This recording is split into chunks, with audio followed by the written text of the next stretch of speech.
Hi, everybody. I'm just going to give it another minute or two until other people join. We'll just keep your mics on mute until we kick off here, okay?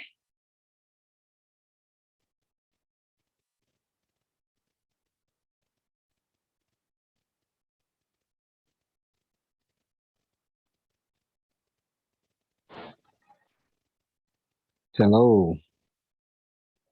Hello there. We're going to get started here in just a minute, just allowing a few more people to join. Okay.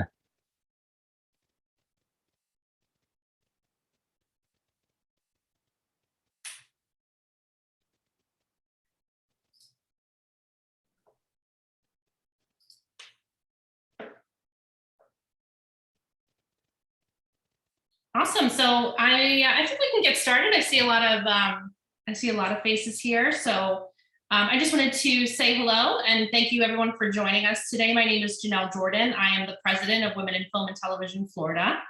Thank you for joining us tonight for a really awesome conversation with Shaan Sharma. He's going to give us some really great everything, really, acting, auditioning, casting, just life in general. So I just wanted to tell you all a little bit about Women in Film and Television. I know a lot of you are not members, which please feel free to look us up after this, explore the website a little bit. We encourage everybody to join this really great organization. We are a 501c3 organization, so we are a tax write-off if you join. We do have memberships ranging from students at $25 all the way through to corporate memberships. We have friend members for $40 and then professional members for $75, and that's yearly. So that's, it's not monthly, it's not anything like that. So it's, it's approximately the cost of a nice dinner. And you can join, all of these different workshops, training opportunities, networking opportunities across the state of Florida. We have 6 different branches throughout the state. We have South Florida, Melbourne, Daytona Beach, Jacksonville, Tampa Bay, and our headquarters are in Orlando. I think that was everybody. So, please feel free to do a little bit more research on us, but, our mission statement revolves around education. So that's why we really love hosting these great workshops and hands-on, activities. We'll have camera workshops, showcases for different vendors, and so on and so forth. So please look us up and, join us. If that's a good fit for you, we'd love to have you. And I will just, if there are any other board members here, I just wanted to introduce you. I know Nancy's on here. Nancy McBride is our vice president. Nancy, do you want to say hi? Hi, everybody. It's nice to meet you guys. And I think I see Art. Art Smith is our secretary. And I think that's it. So I will at this time turn it over to Sabina and Bianca. They are our dynamic duo in South Florida. They very recently took over as branch chairs for South Florida. We had been a little stale, in South Florida for the past couple of years, just trying to find the right mix of people who are dedicated to our organization and to connecting with people within the entertainment industry, and they're just the right fit, and they've really done a lot of great things even just in the past couple months. So I'm thrilled to have them kind of spearhead things down there in South Florida for us. So I will turn it over. Whoever wants to go first. Bianca Crouch is the owner, agent at Talent Direct Agency, and Sabina Dibbern is the film and theatrical agent at TDA. So ladies, this is your show. I want to turn it back over to you. Thank you everybody again for joining us this evening. Okay, I can go first. I just want to introduce myself real quick. Bianca Crouch, owner agent with Talent Direct Agency. Super excited to be here. We're really excited what we're doing here with WIFT, and I think there are going to be a lot of really fun upcoming events. I know we've bombarded, those of you who don't know me, we've bombarded our team with events of lately. And we've been so excited that most of you are here to support. It's really great to see. And then we're just really excited, like look out for more upcoming events. We've got a studio tour plan that's coming up in August. We've got a movie screening that we're working on right now. I'm really excited about. That'll be in the Palm Beach County area. And then we've got our monthly WIFT meetups. And we're not just for women, as I'm sure most of you now know, it's for women and men. We have a tendency to focus obviously on women in film and television, but everyone's welcome because honestly, it's a community effort, just like we tell you guys all the time. It's always a community effort to make things happen. So that's me. All right, I'm Sabina Debarn. I am the film agent and I am the other co-chair in South Florida with Bianca. We did very specifically seek to join Women in Film and Television because it is an organization that is all about education and about bringing the community together. So thank you everyone for joining. That is, primarily what we want to do in South Florida and just in Florida in general, bring the community together. So we're doing everything everybody already said. And I encourage all of you to check out the organization, but also, anything that you want to see or that an event that you think would be beneficial, please feel free to contact us. Let us know. We love ideas. We don't have them all. So any new ideas are welcome. Feel free to email us. And then I also want to introduce Shaan. So we met a couple of years ago when the pandemic started, and I was just so impressed with not just what Shaan's been doing, but the way he brings the information to the actors and to the industry in general. It is done in the most educational, positive way that I think I've seen in most places. So I don't know if the camera is on, but Shaan has been educating for many, many years. And we listened to Shaan a couple of years ago and we learned so much. I learned so much as an agent. My actors were so impressed by it that 2 years later, we're still talking about it. So when it came time to do a virtual event, Shaan is the first person that I thought of. And I'm gonna let him talk a little bit too and introduce himself. And then we'll do some questions at the end. If you guys are suitable, please go ahead and turn on your cameras, because it's really nice when you're speaking to be able to look at someone. If this is not a good time, please don't turn on your cameras. So, that's all. It is an honor to be here. Thank you so much for the opportunity because, I think Sabina knows this and Bianca knows this, that it's a passion of mine. I absolutely love to share what I've learned with other people. I've walked in the shoes of, I think, every level of trying to get to a place of sustainability as a performer. And I've made every mistake I think you can make as a performer on that journey. And I'm from a smaller market. I may be in Los Angeles now, but I was born and raised in Minnesota. And I came up through that kind of secondary market and the challenges of that I know. I've already heard there's some questions about how you avoid some of the pitfalls when you're kind of getting started. And so just really happy to be here. It's fun to see some familiar faces. Thank you to those who are able to have their cameras on because it's nice to see your faces. It makes me feel less alone to have you guys here.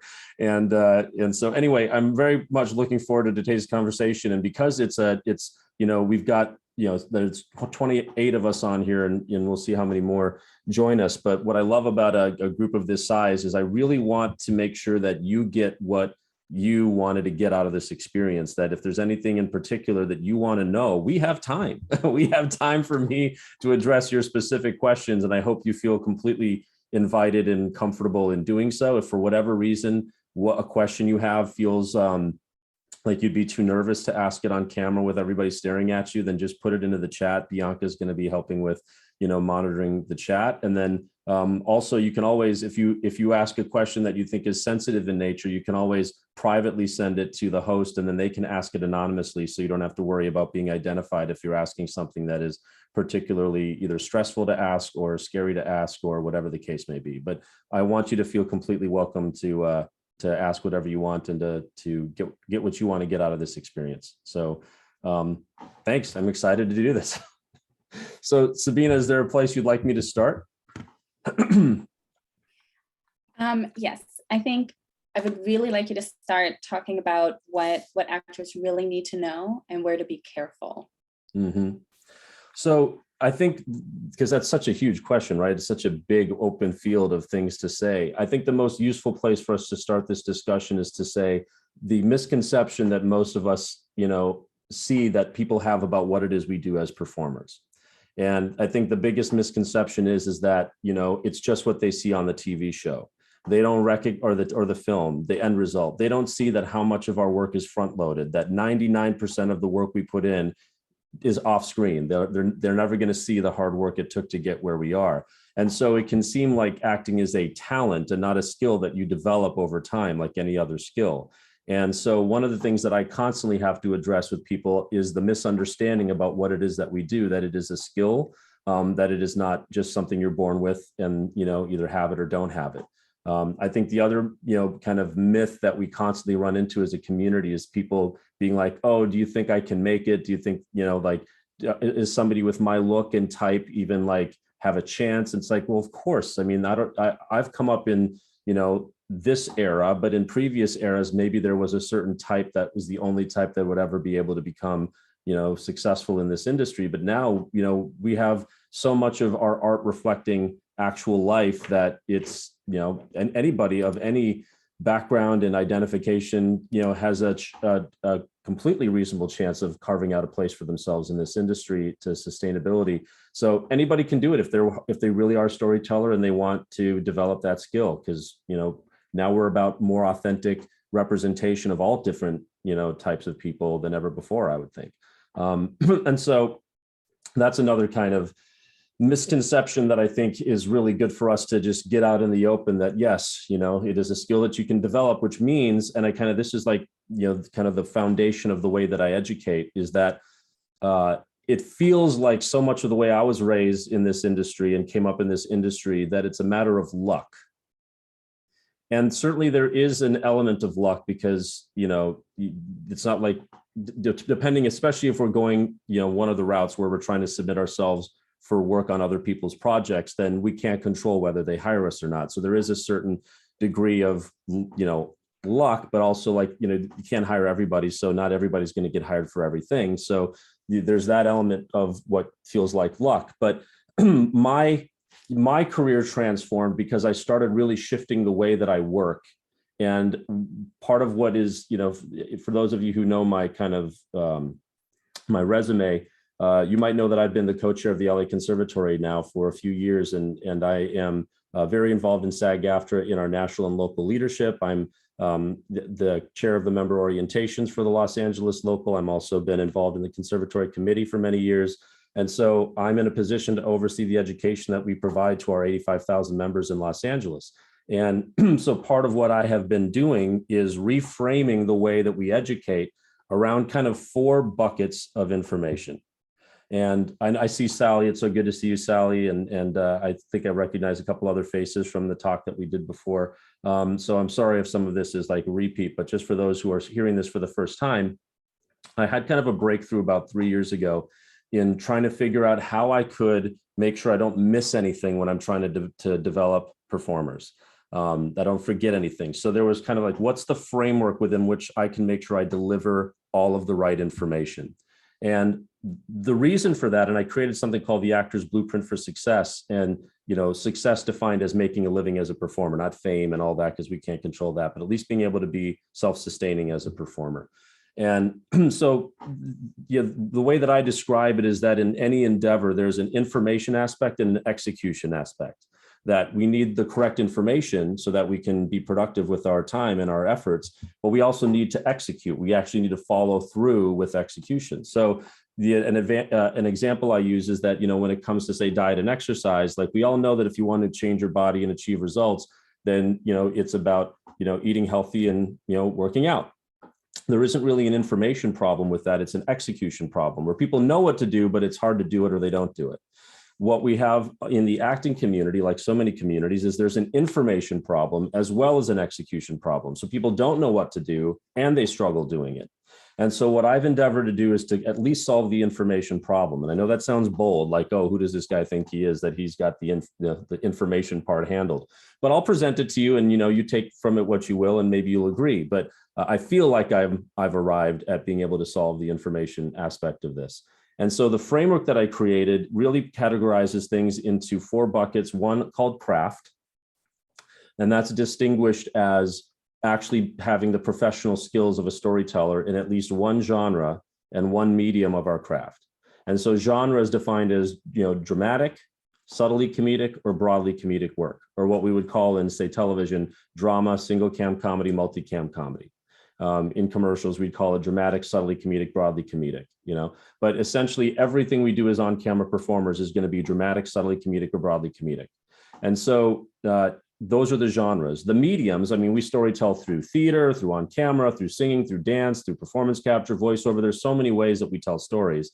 So at least have the professional storytelling skills in at least one genre and one medium before you try to go monetize it. So the craft bucket is really related to your skill as a performer. But there's a lot of really skilled performers out there that don't want to do this as a living. They're not trying to make a living as a performer. They do it for their church or their community theater or whatever, but they're not actually trying to be a professional performer. That's just a hobby for them or a way to express themselves. So the second bucket is business. And that's if you're actually trying to monetize your craft. And so that's how do you make a living? And I have what I call my 4 paths to success within that framework, which is like, okay, if I'm trying to monetize this, what are my options? And there's 4 paths. And the reason I call them paths is because you can take any one of them by themselves. You don't have to do them all. You can do any combination, but they're all sustainable on their own. And one of them is what I call the traditional route, which is trying to get a job on someone else's project through the auditioning and submission process. So that's when you work with representation like agents and managers, so that somebody is submitting you for consideration on one of these projects, or you submit yourself for consideration for these projects. But it has to do with you chasing a job that somebody else is creating that story and you want to be part of it, which is, of course, really attractive because all these big studios and networks exist that are spending tons of money to tell stories that are really high level. And who doesn't want to be a part of something that's so well funded and so immersive and can sustain you financially and all of that? So it's a dream for us to work in those types of environments. But that's only one of the 4 ways that we can pursue success in this industry. The second one is creating your own content. And we know plenty of people succeed on a regular basis by creating their own shorts, their own web series, their own films. They enter in festivals, et cetera. And, we'll talk a little bit later about how important creating your own content is becoming now that we're in like this new kind of reality, thanks to COVID, where everything across the entire country is now self-tape, not just, before a lot of stuff in LA was in person. And then it only shifted to self-tape when the pandemic struck. I know, people in other regions around the country have been doing self-tape for a long time, but now it's hitting everybody, not just certain regions of the country. And it's really changed the way employers, what employers expect, what casting expects, what they're demanding of us, which, there's been no pushback yet from our community, but there's coming pushback about, setting some limitations and standards to protect our time and our heart and our, mental health and all this stuff when it comes to what's happening in the self-tape world. But so, it's important, it's more important than ever to be creating our own content. So we're not just, playing the lottery, hoping that our self-tape makes it through and gets us employed on something. So creating your own content is another path. The third one is industry relationships. It's one of the ones that most confounds people when we talk about this, because people start to feel really disempowered and confused around industry relationships. Like, how am I supposed to meet writers, directors, producers, showrunners, casting directors, executives, agents, managers, et cetera? They start stressing out. Like, do I just cold message them on social media? Do I go to film festivals and networking events and just try to introduce myself? Like, people start to stress out about how to actually build those authentic relationships. And so I would, and I'm excited to share with you kind of what I found is the most effective way to do that. But that's another way people succeed every day, because when you have those relationships, you don't even have to audition. They create projects for you. They invite you to be part of them. They give you roles, whatever. And I've booked jobs in all of those 3 methods of, that I've described so far. Just Mika just needs to mute. Thank you, Mika. I hope I'm saying that right.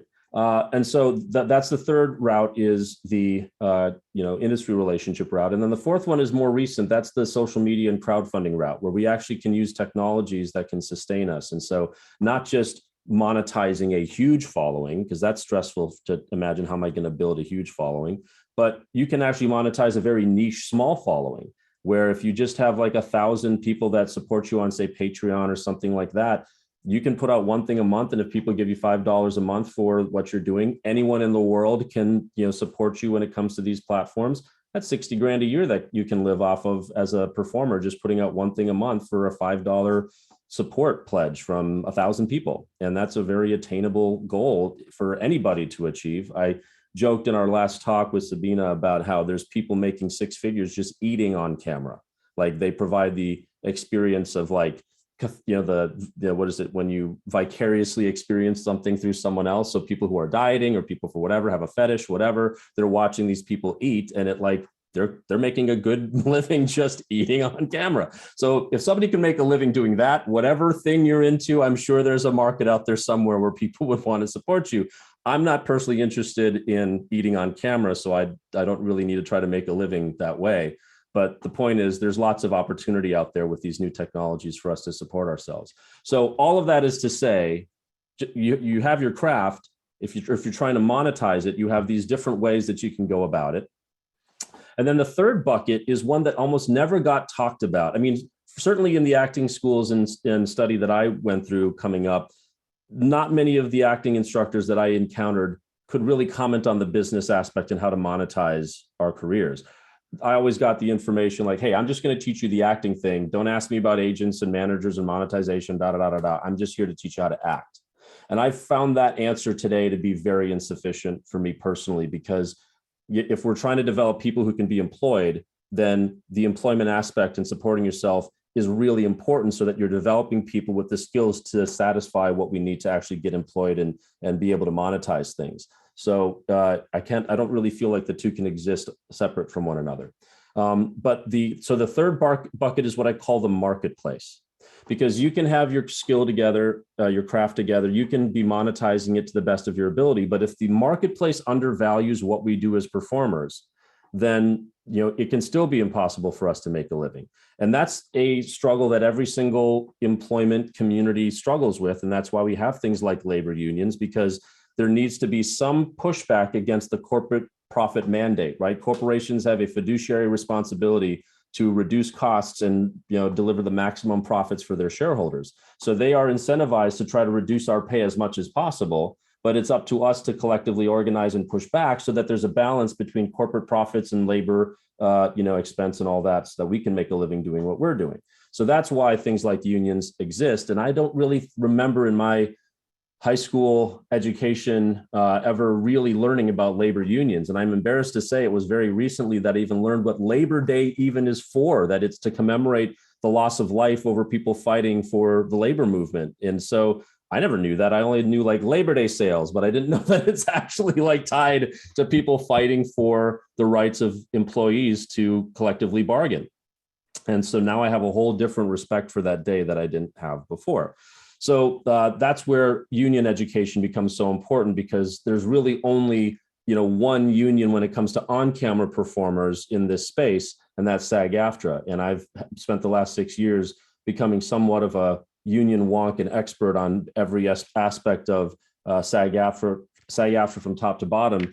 And I created something, it's not just for mattress sales, but I created something called the Union Literacy Guide.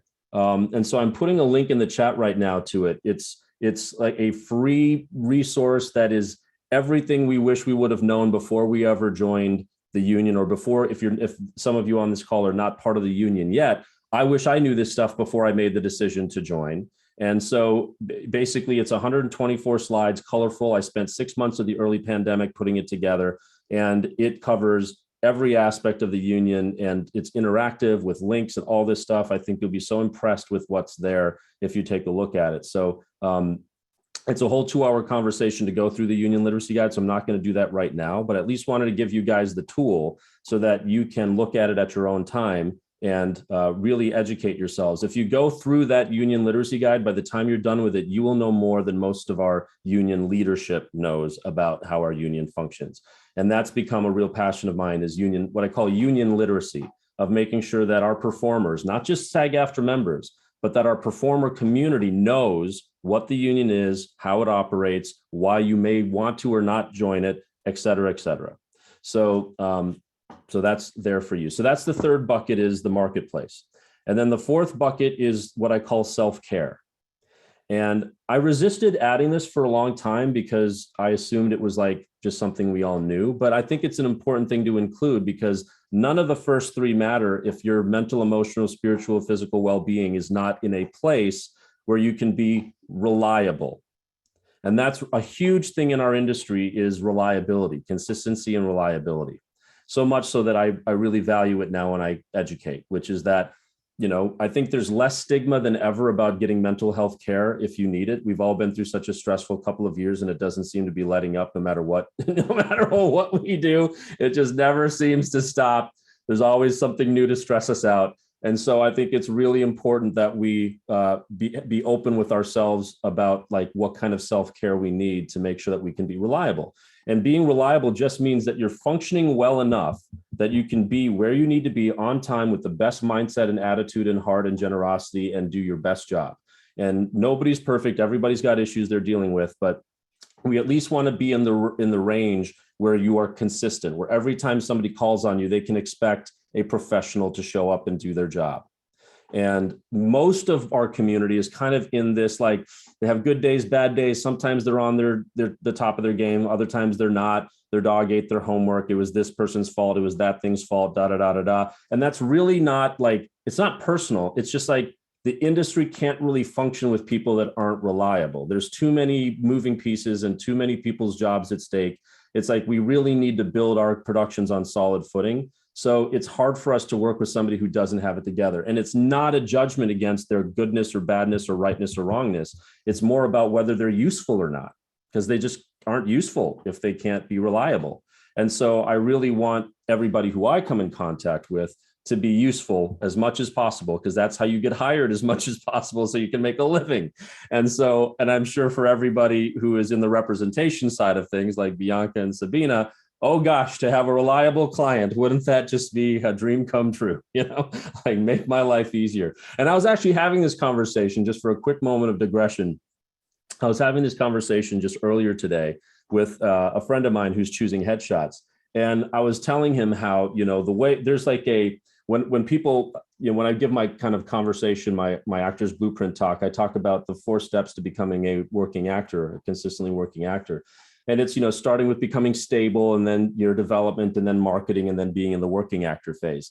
But when it comes to getting into the industry, most of our community doesn't know any better. So they jump right to the marketing phase, which means, oh, I know I want to act. Let me get an agent, as opposed to let me set up my life to be able to support this kind of profession. And so I'm in a stable position so I can be reliable. Then let me actually develop my skills to have something to offer. And then when I have my skills together, let me find the team to help me get it out there and start to really work. Nobody was there to teach me about the first 2 things. So my first instinct was to get an agent. And then we put all this pressure on these people whose jobs really are to get us work to try to teach us how to be actors. And that's not really the best use of your salesperson's time, is to spend all this time trying to teach you how to make the product. Like, we really need our agents' time to be spent on generating work opportunities for us, not on teaching us stuff that we really should already know. But they're picking up the slack for the deficiencies in our educational kind of structure, because nobody in high school, your high school drama teacher doesn't know how to guide you. Most college drama professors don't know how to guide you. They probably didn't have a professional career in this. So it's a lot of the blind leading the blind. It's a lot of stagecraft. It's a lot of stuff that's based on 100-year-old kind of methodologies and approaches. And we're just kind of at the cusp of understanding that on-camera performance is its own thing, its own techniques, its own genres.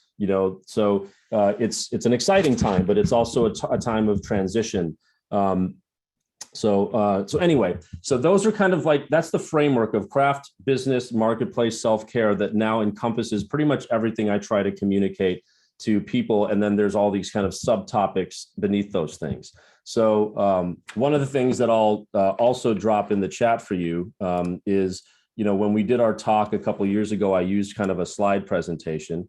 It doesn't look like I can drop files into the chat, but maybe Sabina, we can find a way to get people the slide presentation that I use so that they can kind of look through it, and that way, even though some of it won't make sense to you because it's more kind of like bullet points for me to kind of describe, at least you can get exposed to some of the stuff in there and kind of jog your memory about it. So I know the question, Sabina, that you asked me 20 minutes ago was, common pitfalls and, what people need to know. But I think once we kind of lay it out on the table that these are kind of 4 different topics of like master topics of discussion, then we can really start to target where people tend to fall through the cracks. And so there's something that I, it's not my original term, but, we talk about things like failure points. Like you have a system, but where along that system is there a failure point where people seem to be falling through the cracks?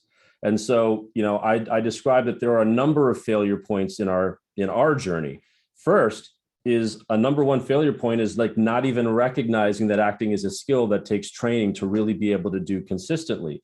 That isn't to say that people don't walk off the street into an audition and they happen to be auditioning for something that's very much who they are, and they happen to be constituted in a way where they're kind of just comfortable being in front of people and on camera. And so they end up booking a show, booking a movie, and then they kind of skip rungs of the ladder that the rest of us have to climb just because they were in the right place at the right time. Of course that happens, but that's the exception, not the rule. And chances are that that person, once they've completed that show or that movie, has trouble kind of working again because they never really learned how to do the thing. They just found the right thing at the right time. And so if the first failure point that people have in our journey is even understanding the value of education, the value of the skill, not that it's a talent, but that it's a developable, if that's a word, skill, right? So that's the first failure point. Once they even recognize that they need education, the second failure point is getting the right or the wrong education. And there's a lot of wrong education out there. Because our art form is subjective, that can be exploited by people that really don't have the expertise, but they just have opinions and they have no problem putting up a shingle and saying, I'm a teacher. And one of the things that I look for in an educator, that doesn't mean it's absolutely necessary, but I'll tell you that, thank you for the love, Jeremy and Bianca. Yeah. So, from my experience and what I'm doing at the union, simply because I'm in a position to influence how we educate at the union, is that none of our educators are only educators. They have to be people who either are actively working or have sufficient credits and experience to be able to know that they can walk the walk, not just talk the talk. So I would rather learn from somebody who can do what it is that they claim to teach, not just tell me what it is that they claim to teach. And so learning from somebody who has practical experience, also learning from somebody who is actively doing it as well. The reason I find that to be so important is because it changes the way you're treated. Like when you're being taught by somebody who's actually a fellow performer, then they're going to treat you with the kind of love and respect that you treat another castmate when you're on a show. Or if I know I'm going to have to face you at an audition or see you on set, I'm going to treat you in a different way than if I'm never going to be held accountable for how I treat you in my classroom environment out there in the real world. I can be a little dictator in my classroom and I can tell you why I'm right and all that stuff, and I never have to face any consequence for that. But those of us who are performers treat every performer like we could be on a movie tomorrow for all I know. We could be on a show tomorrow. I could be running into you at an audition. So we're more in touch with the struggle, with the camaraderie, with the kind of like united in the brother and sister siblinghood of being performers together. And so I find that teachers who are performers are just kinder and more generous and have more practical knowledge to offer. But that doesn't mean you can only get good education from someone who is actively in it. It's just what I prefer. But so the second failure point is when people get the wrong education. And these are people who traumatize people, teach them in a hostile environment, people who actively exploit them. One of the things that I know Sabina wanted me to touch upon is when I was in high school, I did 9 different plays. And after high school, I tried to get into the professional, business in the Twin Cities of acting in film and television. There wasn't really any professional TV or film. So there was industrials and regional commercials and occasional like SAG National came through town, et cetera. And I did book, I think, 3 SAG National commercials over the 10 years I was acting in the Twin Cities. But like you can't make a living off of 3 SAG National commercials over 10 years, unless it's like a huge spokesperson thing or whatever. But so coming up in the Twin Cities, what was my train of thought on that? What was I just saying? Did somebody remind me? Was it about the scams? Yes, thank you. Just because a notification popped up and just completely distracted me. So this was back in 1998. So you guys remember a thing called a newspaper? So there was this thing where people would print like things you needed to know on paper and they would like put it in your mailbox. It was called a newspaper. And before the internet was really a thing, like there was a section of the Star Tribune in the Twin Cities called Section 550, which is the Performer Arts and Auditions kind of section of the newspaper. That's where we had to go look if we wanted like information about opportunities. So I answered an ad in that for a company called John Casablancas, and I ended up spending my entire year after senior year, or summer after senior year, while I should have been spending time with my friends who were going off to college, I was working 2 jobs to give this complete scam $5,000 of my money to go on a trip to New York. And it ended up being so poorly done that like all of us who participated were outraged after it was over, but we didn't really know what we could do because we already kind of signed on the dotted line. But we got crap photography, crap training, blah, blah, blah. Like they took us to all the open call days when they said they'd be setting up like really bespoke, like private meetings with these agencies in New York and da, da, da. So there's a lot of those kind of acting and modeling scams that are out there. And, you know, in Minneapolis, it was places called like Barbizon, John Robert Powers, John Casablancas, Karen International. There's a number of those in the Midwest that I was dealing with. They have different names all over the country. I'm sure there's different iterations of them. But ultimately, they prey on people's dreams and parents who want to help their kids and kids who have stars in their eyes, you know, to get them out of tons of money and then, you know, put them in these crap classes in photography and put them in talent competitions. So I fell victim to that. And I ended up starting an organization when I was, 22 years old, called the Fresh Face Showcase. And organization is kind of being like fancy about it. I mean, it was just a group of us putting on these big fashion shows in town to spread the word about how to safely get into the industry. We did 4 big fashion shows. We were partnered with like Red Bull and Aveda and the Mall of America and the Hennepin Center for the Arts. And, you know, we did these huge shows at these like clubs in the Twin Cities that were, you know, where we had the local designers and over 100 actors and models participate that were selected to be part of it. It was free for everybody to participate. We brought in agents and casting directors that were for real, that were the legitimate agencies and casting directors to come educate the performers about how to safely get in the industry. We were just trying to create awareness around the issue of exploitation of young people when they're getting into this industry, or aspiring people when they're getting into this industry. So as Sabina said, like looking out for people when they're trying to get into this is really important to me, because it really screwed me over when I was young. It was a lot of money as an 18-year-old to save up and spend. It was a lot of lost time that I'll never get back. The one positive thing I can say is that at least the outrage about that spurred me into action to try to do something about it. And that I probably wouldn't be here talking to you guys if I wasn't screwed over by them. So maybe it was a blessing in disguise. I don't know. It didn't feel like a blessing at the time, and I wouldn't wish that blessing on anyone. So that was, you know, one failure point for me is I tried to get into the industry and I tried to get educated, and I thought I was dealing with a legitimate organization, and I ended up getting exploited in that moment as a young person who didn't know any better. So we all have our stories about that. We all know people who've been, you know, affected like that, if it hasn't been us as well.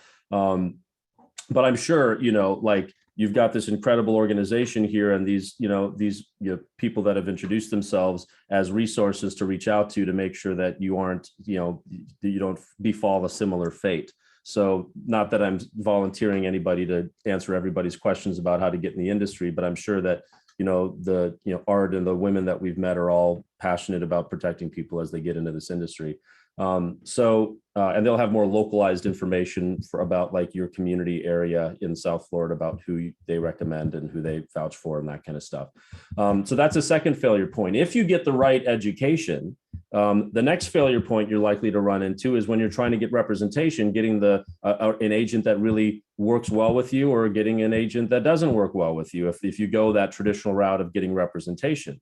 Because a lot of people don't know how to, you know, find or evaluate a good team. A lot of people don't know how to maintain that relationship with their team to make sure the team can be effective on their behalf, to develop that relationship so that they're fans and excited about, you know, putting their reputations on the line for you. So there's a lot that goes into the relationship between you and your team. It's very easy for actors to sit back and just be like, you know, hey, person who I've only met once or whatever, now you're my bitch and you have to do everything, you know, to make me successful without any effort on my part. And I don't know where we inherited that kind of mindset that like, just because they're repping us now, they like owe us their lives or something. The way that I tried to educate around it is that I look at agents, especially early on in your career, as like investors in a startup.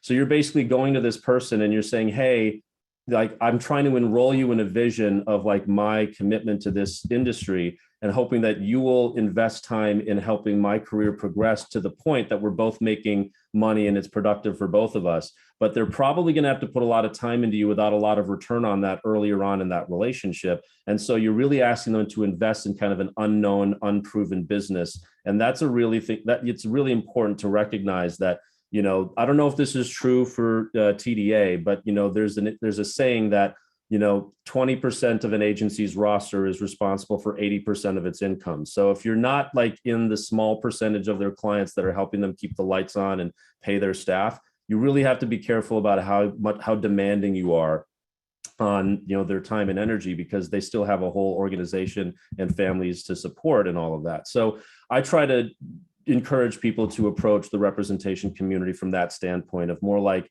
I'm asking you to like do free stuff for me and help me win so we can both win, as opposed to like, oh, why isn't my agent just doing everything? You know, like there's that saying that says, you know, the agent takes a, you know, depending on the area and depending on whatever, a 10, 15, 20% commission. Like so if they're doing, you know, they should be doing 20% of the work or 10% of the work, you should be doing the other 80 or 90% of the work, right? So that's another failure point, is when people don't get the right representation or don't manage their representation well. Then you get to the next failure point, which is the projects that are available in your area or that, you know, that you get submitted for, because it might just happen that your agent doesn't know of a certain opportunity that would have been right for you, or that your agent knows about it, but you weren't available for it or whatever. So another place that happens is the randomness of the kinds of work and who gets notified about that work and who has access to that kind of work. You can fall through there. Then there's the failure point of, even if you get the opportunity, maybe there's a failure on your execution of your end of it, of like your self-tapes and your technology and things like that. Then even if you get hired, then the show could get canceled. Even when you become a star, you could choose the wrong project and completely tank your career and your public image. So there's so many different stages along the way where things can go horribly wrong, right? So the goal that we have is to, how do we protect each other and ourselves along that journey? And education, of course, is such an important part of that. Oh, Cindy, you're here. It warms my heart to see that you're part of this. And so that's why a lot of what I do is very communal. Like I don't know where we got this impression that it's like us against the world, but it really is like our community against the world, not just us as individuals. Like when we do plays, we know we're a family. When we're on a show together, we know we're a family. Sometimes when we're in the right educational environment, we feel bonded and connected to each other. But then somehow outside of that, either at auditions or at home, we feel like we're isolated. We're afraid to impose on other people to work with us and help us rehearse or practice or whatever it is. Like we somehow operate in an isolated environment sometimes, and that's not really good. You shouldn't be rehearsing alone. You shouldn't be doing that, because you're never alone when you're in actually doing the professional work. It's like practicing an ice skating routine without your ice skates on. Like, how much sense does that make? You always need to be in communication with other people and what we're doing. So we should be nurturing those relationships. But the other thing about relationships is it will sustain you through the ups and downs. The people that surround you, your community around you, are really, to me, the ones that will give you the courage and the support to continue moving forward along this sometimes tricky journey. And also, the more people you surround yourself, the more likely you'll get good information coming your way. So for example, if there's anything from today that you take away of value, if there's something that I say that makes an impact on you, then you are going to be in a position to share that useful information with everybody that you're around, and then they'll be able to share with everybody they're around. And this information kind of propagates out in a networked manner. So we really do, you know, when I'm looking at like the 33 people on this call, I'm looking at the 33,000 people that, you know, we're all connected to. Say we all know 1,000 people, and then the 1,000 people that they know. And so we're 2 degrees of separation away from like 1 million people or whatever the math is. You know what I mean? It's not, so information does flow outward, and our voices are very powerful. So anyway, is that a good starting point answer, Sabina, to that question of where are some pitfalls people make and you know, just getting started with how we want to approach this? Yeah, I think so. The other question I really had is, how is it different now after the pandemic for actors, and what should they really be attentive to with some of these self-tapes and just further away auditions? Oh, wow. Well, it's a very different world, isn't it? So I think there's a lot that I want to share about that. So I think the most important thing to recognize is that, and this is my own experience, so, you know, if you disagree, I completely understand. And I'm actually going to share into the chat a document that we have developed within the union for self-taping guidelines. So for a couple of years now, we have been collecting information from members and different resources. Cool, I see some people jumping on to the thing. I can also share my screen if we think that would be, oh no, the host is disabled participant screen sharing. But Nancy, if you want me to share my screen, I can do that. Otherwise, you know, people can look at it. But essentially— You're good, you can do it. I can do it. Well, I just think it might be useful for you all to see this incredible resource that my friend Charlie put together. But you'll see here that, you know, what we have is, you know, what SAG-AFTRA is going to be working through to, you know, to fight for, and then what British Equity, which is the union for actors in the UK, and then ACTRA, which is the Canadian Actors Union, limitations on self-taping guidelines. So I'm going to go through this fast, but we're talking about limiting the number of tapes they can request to only what they will actually watch. We want to have discussions around guaranteed review of the tapes, confirmation that they were reviewed, some performance feedback, not having interns or assistants review it, only associates and casting directors, having the online casting services help us with, you know, up-to-date notifications, limitations on the amount of pages they can assign to us, more reasonable turnaround times. We want to make sure they can't require us to use a reader, because you can't put our friends and family to work for free for the production. You know, they can't make us buy or rent wardrobe, no complicated home setups or no buying and, you know, props and renting props, no complex editing, no requirement for memorization. You can't ask us to translate for free. You have to let us use pre-recorded tape for special skills or look videos. You know, prohibitions on asking for a performer's race, which is actually a violation of like employment law to ask on a slate what your race is. Very reasonable set standards for the file delivery, the uploading, the file format. So we're not having to go in and mess with bit rates and different resolutions and all that kind of stuff. You can't require us to have really complex or high-end equipment. Give us some tone, style, and vision information. Make sure you let us know when the job is booked so we stop thinking about it and stressing about it. Production pays for elaborate or complex self-tapes. You know, no unreasonable call times or deadlines for minors. They have a thing called school that they need to deal with. You know, for remote auditions, they can't ask us for personal information in public virtual lobbies. They can't ask us to disrobe in virtual lobbies or in the virtual audition rooms. And then some specific things around commercials, like you can't ask us to buy the thing that we're supposed to be auditioning for. So you can see it's a pretty comprehensive list of things that we're going to be fighting for. So I guess an answer to your question, Sabina, is that stuff's happening. And that stuff is stuff that we want to stop because it's really taking a toll on our community. And every audition that a performer gets, you know, casting and production think they're doing us a big favor. What they don't see is the human cost of every single audition invite that they give out in terms of needing to get a sitter, find a suitable space, and having someone help me rehearse and tape and handling the technology and blah, blah, blah. I mean, there's so many things. When I'm having conversations with people in the industry around this, it's a lot of privilege. You know, to hear the way these people talk sometimes. It's like they think all of us are independently wealthy and have quiet homes without pets and children, and you know that we all know how to use every latest technology that's out. I mean, they have no respect for, that's maybe a harsh way to say it, but let's just say that they're not in touch with the performer reality of what it means to get a job opportunity and want to serve it well. So then you're stressed out trying to serve this thing to them at the time that they've given it to you. And then to find out later it wasn't even watched, or they watched the first 5 seconds and then they moved on because you weren't right in their minds. And one of the things that we've really lost, I would say, things that have really changed, is the in-person audition meant that you'd at least get one shot at it, because you'd go in and you'd at least do one take. And sometimes it takes a while for performers to land in their bodies and do well on the first take. Not that that's how it should be, because I actually don't think that people should ever proceed without being fully loaded up and ready to go. But sometimes actors use their first take to kind of get into character when they should have done that in their pregame, either outside the audition or whatever it is, to make sure that they're ready from the first moment. But once they get into it, so they may have a shaky start, but by the end of that tape, you're like, wow, this person's awesome. They just were a little nervous or needed to warm up or whatever. But if you just skip past that audition 5 seconds in, just because of a shaky start, you miss the opportunity to discover that that person might be a bad auditioner, but they're a wonderful performer and they would be great on set if they booked the job. Also, you miss the opportunity for them to get to know you as a human being, because everybody who works in casting knows sometimes you'll book a job based on who you were in the room, not even what you did when you were auditioning, because you're just a specific type, or they just really liked your energy when you were in like a natural position. Oh, Mika, can you mute again? Here.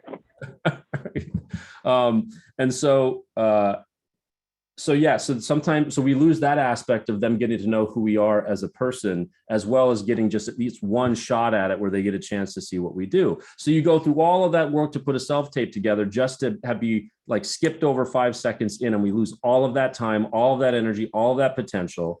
And since there's no restriction on how many tapes they can call in, my God, they could call in a bunch of tapes. Now, the reality about our community is people are so excited. Let's use that word, although there's other words we could use.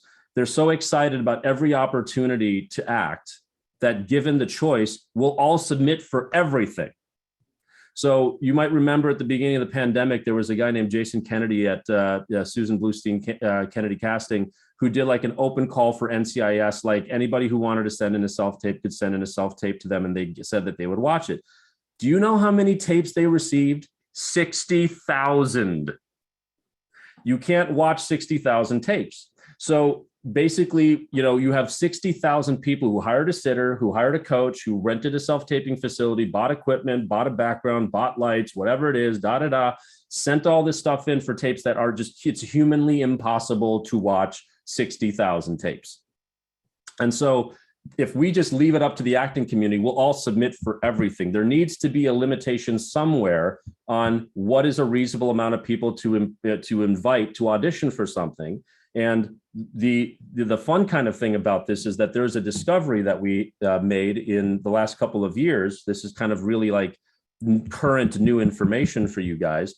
But for every audition you've ever had for TV or film under a SAG-AFTRA contract, using our TV or theatrical contract, so that's all network TV, all studio features, etc. Since our very first contract in 1937, it is written into our contract that every time you are either given material to prepare ahead of time or recorded audio or video in any way, if you don't book the job, you're owed a half day's pay, which, scale today is like 1031. So that's over $500 that we are owed contractually for every audition we get for network TV or studio features. Anything that's under the AMPTP, TV theatrical, SAG-AFTRA, CBA. And it's been that way since 1937. But my entire career, I never got paid for a single audition because I didn't know that was in the contract. And even if I did, I would assume there's a reason we're not getting it. That must be a good reason. Certainly the reason we're not getting it couldn't be because no one knows about it and no one's enforcing it. But that's exactly what the reality is. So how did we get to this situation? Well, in the 30s and it ended in like the 70s, we had something called the studio system, where actors were actually under contract with, say, MGM or Warner Brothers or Paramount. And so you were a contract performer and they paid you a salary and they put you in acting and dance classes and movement and blah, blah, blah, and all this stuff. And then they put you in their Paramount films or their Warner Brother films or whatever. So that studio system, if you're already getting a salary, then we're not owed pay if we're already getting a salary as a contract player. So that's why so many of our members didn't know they were owed that money because they weren't entitled to it as contract players. But once that system ended, then as independent freelance performers, it was incumbent upon us to ask for that money when we had an audition. Who wants to go asking production for that money, because we're all afraid if we ask for it, they're not going to call us in again, right? So there was a fear of retaliation for those that even read the contract, which, by the way, no one has read our contract. We have 170,000 members. Maybe 10 of us have read the contract from cover to cover. And so you would assume everybody knows. No, people don't know what's in the contract. And so if they even knew what was in the contract, they certainly were scared to enforce it. We didn't have sign-in sheets until the 80s. So finally, you get into the 80s where you have a thing called a sign-in sheet that at least has a record of who was there. So you would think you could take that sign-in sheet, which they already have to send to the union anyway, whoever booked the job, they would, designate this person booked the job, and everyone else would get automatically paid that half-day pay for auditioning for this job. But again, because people didn't know about it and people weren't filing claims and the union staff wasn't enforcing it, it just didn't happen. So my entire life, every time I've auditioned, I have missed that half day's pay. So have all of you who have been auditioning for film and TV under this contract. That's part of the power of a union. And it's also like, that's industry changing stuff, right? That if we knew you were going to get paid, $500 for every audition that you got, sure, then you can hire a sitter, you can pay for coaching, you can pay for self-taping, you can give your agent a commission off of that and still have hundreds of dollars left over to compensate you for your time of providing potential employers with commissioned art to evaluate you for hiring you for more art in their production, which is what they're doing. When they're giving us an audition and asking us to self-tape, they're like commissioning a painter to paint a sample painting for them to evaluate for the purposes of hiring you to paint a mural for their office building or something like that. It's no different than that. Writers go through the same thing all the time of being asked to write spec scripts and this and that, and they hate it. Like, you're asking me to do work for a job that we know very few people are actually going to get employed. So the least you can do is that courtesy payment. And we've had that courtesy payment for almost 100 years. So, when we're talking about some of the industry, how the industry has changed as a result of all of this burden on us and us learning about our contracts and using this time productively, there's going to be a huge pendulum shift coming where actors are going to be paid for their performances, paid for their auditions. There's going to be less burden on us. We're going to have a better life because there's going to be reasonable limitations and guidelines about what they can ask us to do for self-tapes. So I'm happy to report that help is on the way and good news is coming for us when it comes to that stuff. And by the way, when I had this conversation with casting directors, they first said, oh, it'll be cost prohibitive. I'm like, well, the COVID safety protocols that we're doing on sets has added between 4.25% and 6.5% to the bottom line of any given TV show or film. If they paid us for auditions and didn't change at all how many people they're calling in, they would be adding about 1% to their production budgets for their TV shows and their films. They can afford it. Because a lot of these COVID safety production protocols are going to start tapering off as the pandemic gets more and more under control. And so they're going to be saving that 4 to 6% that they've had to factor in for the last couple of years as they've been doing productions. So I think that 1% of that can definitely go to making sure we're not stressed out as performers trying to figure out how the heck to get them what they need. And this represents literally hundreds of millions of dollars a year in our pockets. And that means 10% of that hundreds of millions goes in the pockets of our representation.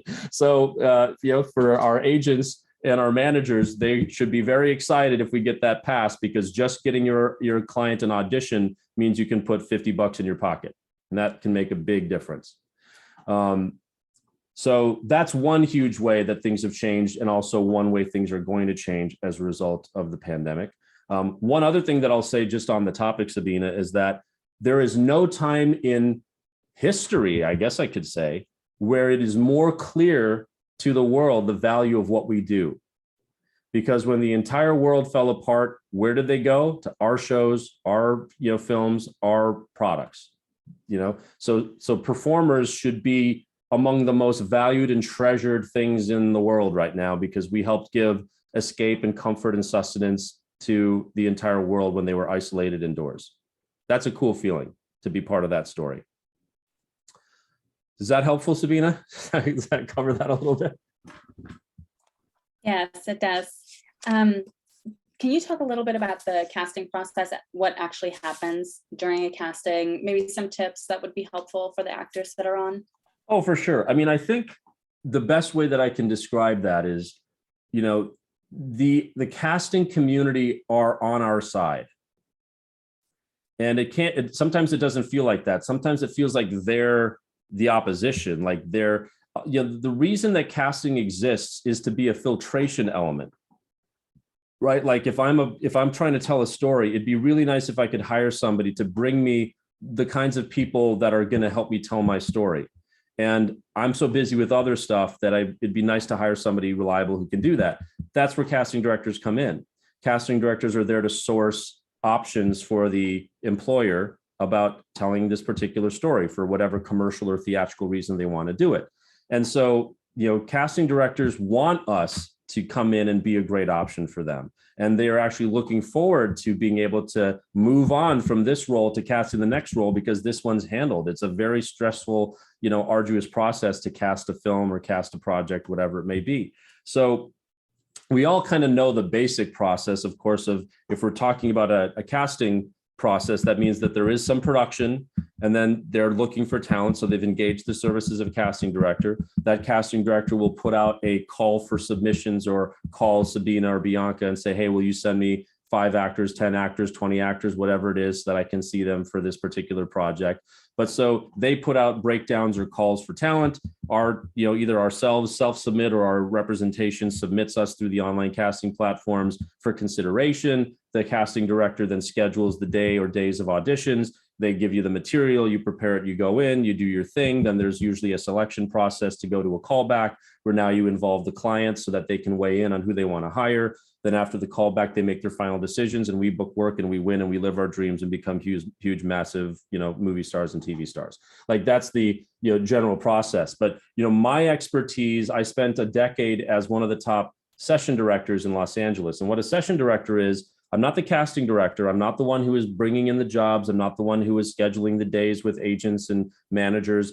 I was the guy in the studio actually running the auditions. I was the one that was working with the actors when they came into audition, telling them what we're trying to do, recording their auditions, coaching them in the room, helping get their best performance, and then doing it with 70 to 150 other actors that day. That was my job for 10 years. I worked on something like 400 different projects and campaigns as a session director for about 45 casting directors in Los Angeles over those 10 years. And then luckily I was at a place by the time I got into 2016, 17, 18, where I was supporting myself primarily as a performer and as an educator. I didn't need to work in casting as much. And then when I joined the board of the union, I stopped working in casting because it's a conflict of interest to be working for, to me, it's a conflict of interest to be working for casting directors who are employed by our employers, when I'm there as an advocate for employees, for our labor movement, trying to fight for our values. So I didn't want to be in that kind of conflicted space working in casting while advocating for performers.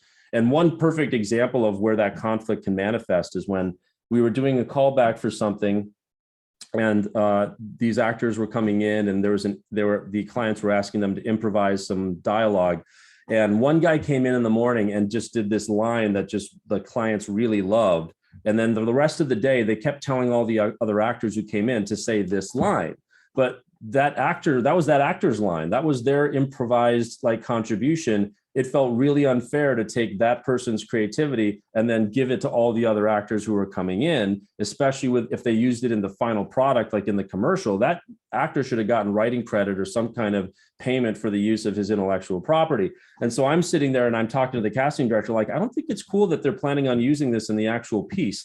It's not really nice to use somebody else's dialogue and give it to everybody else. And I remember that her answer was, we don't work for SAG-AFTRA, we work for our employers. And I'm like, there's the conflict. So that's why I'm like, I can't be in a position where I'm witnessing stuff that is unfair to our community and yet have to just eat it. I'm not just going to eat it. That's not my nature to just eat it.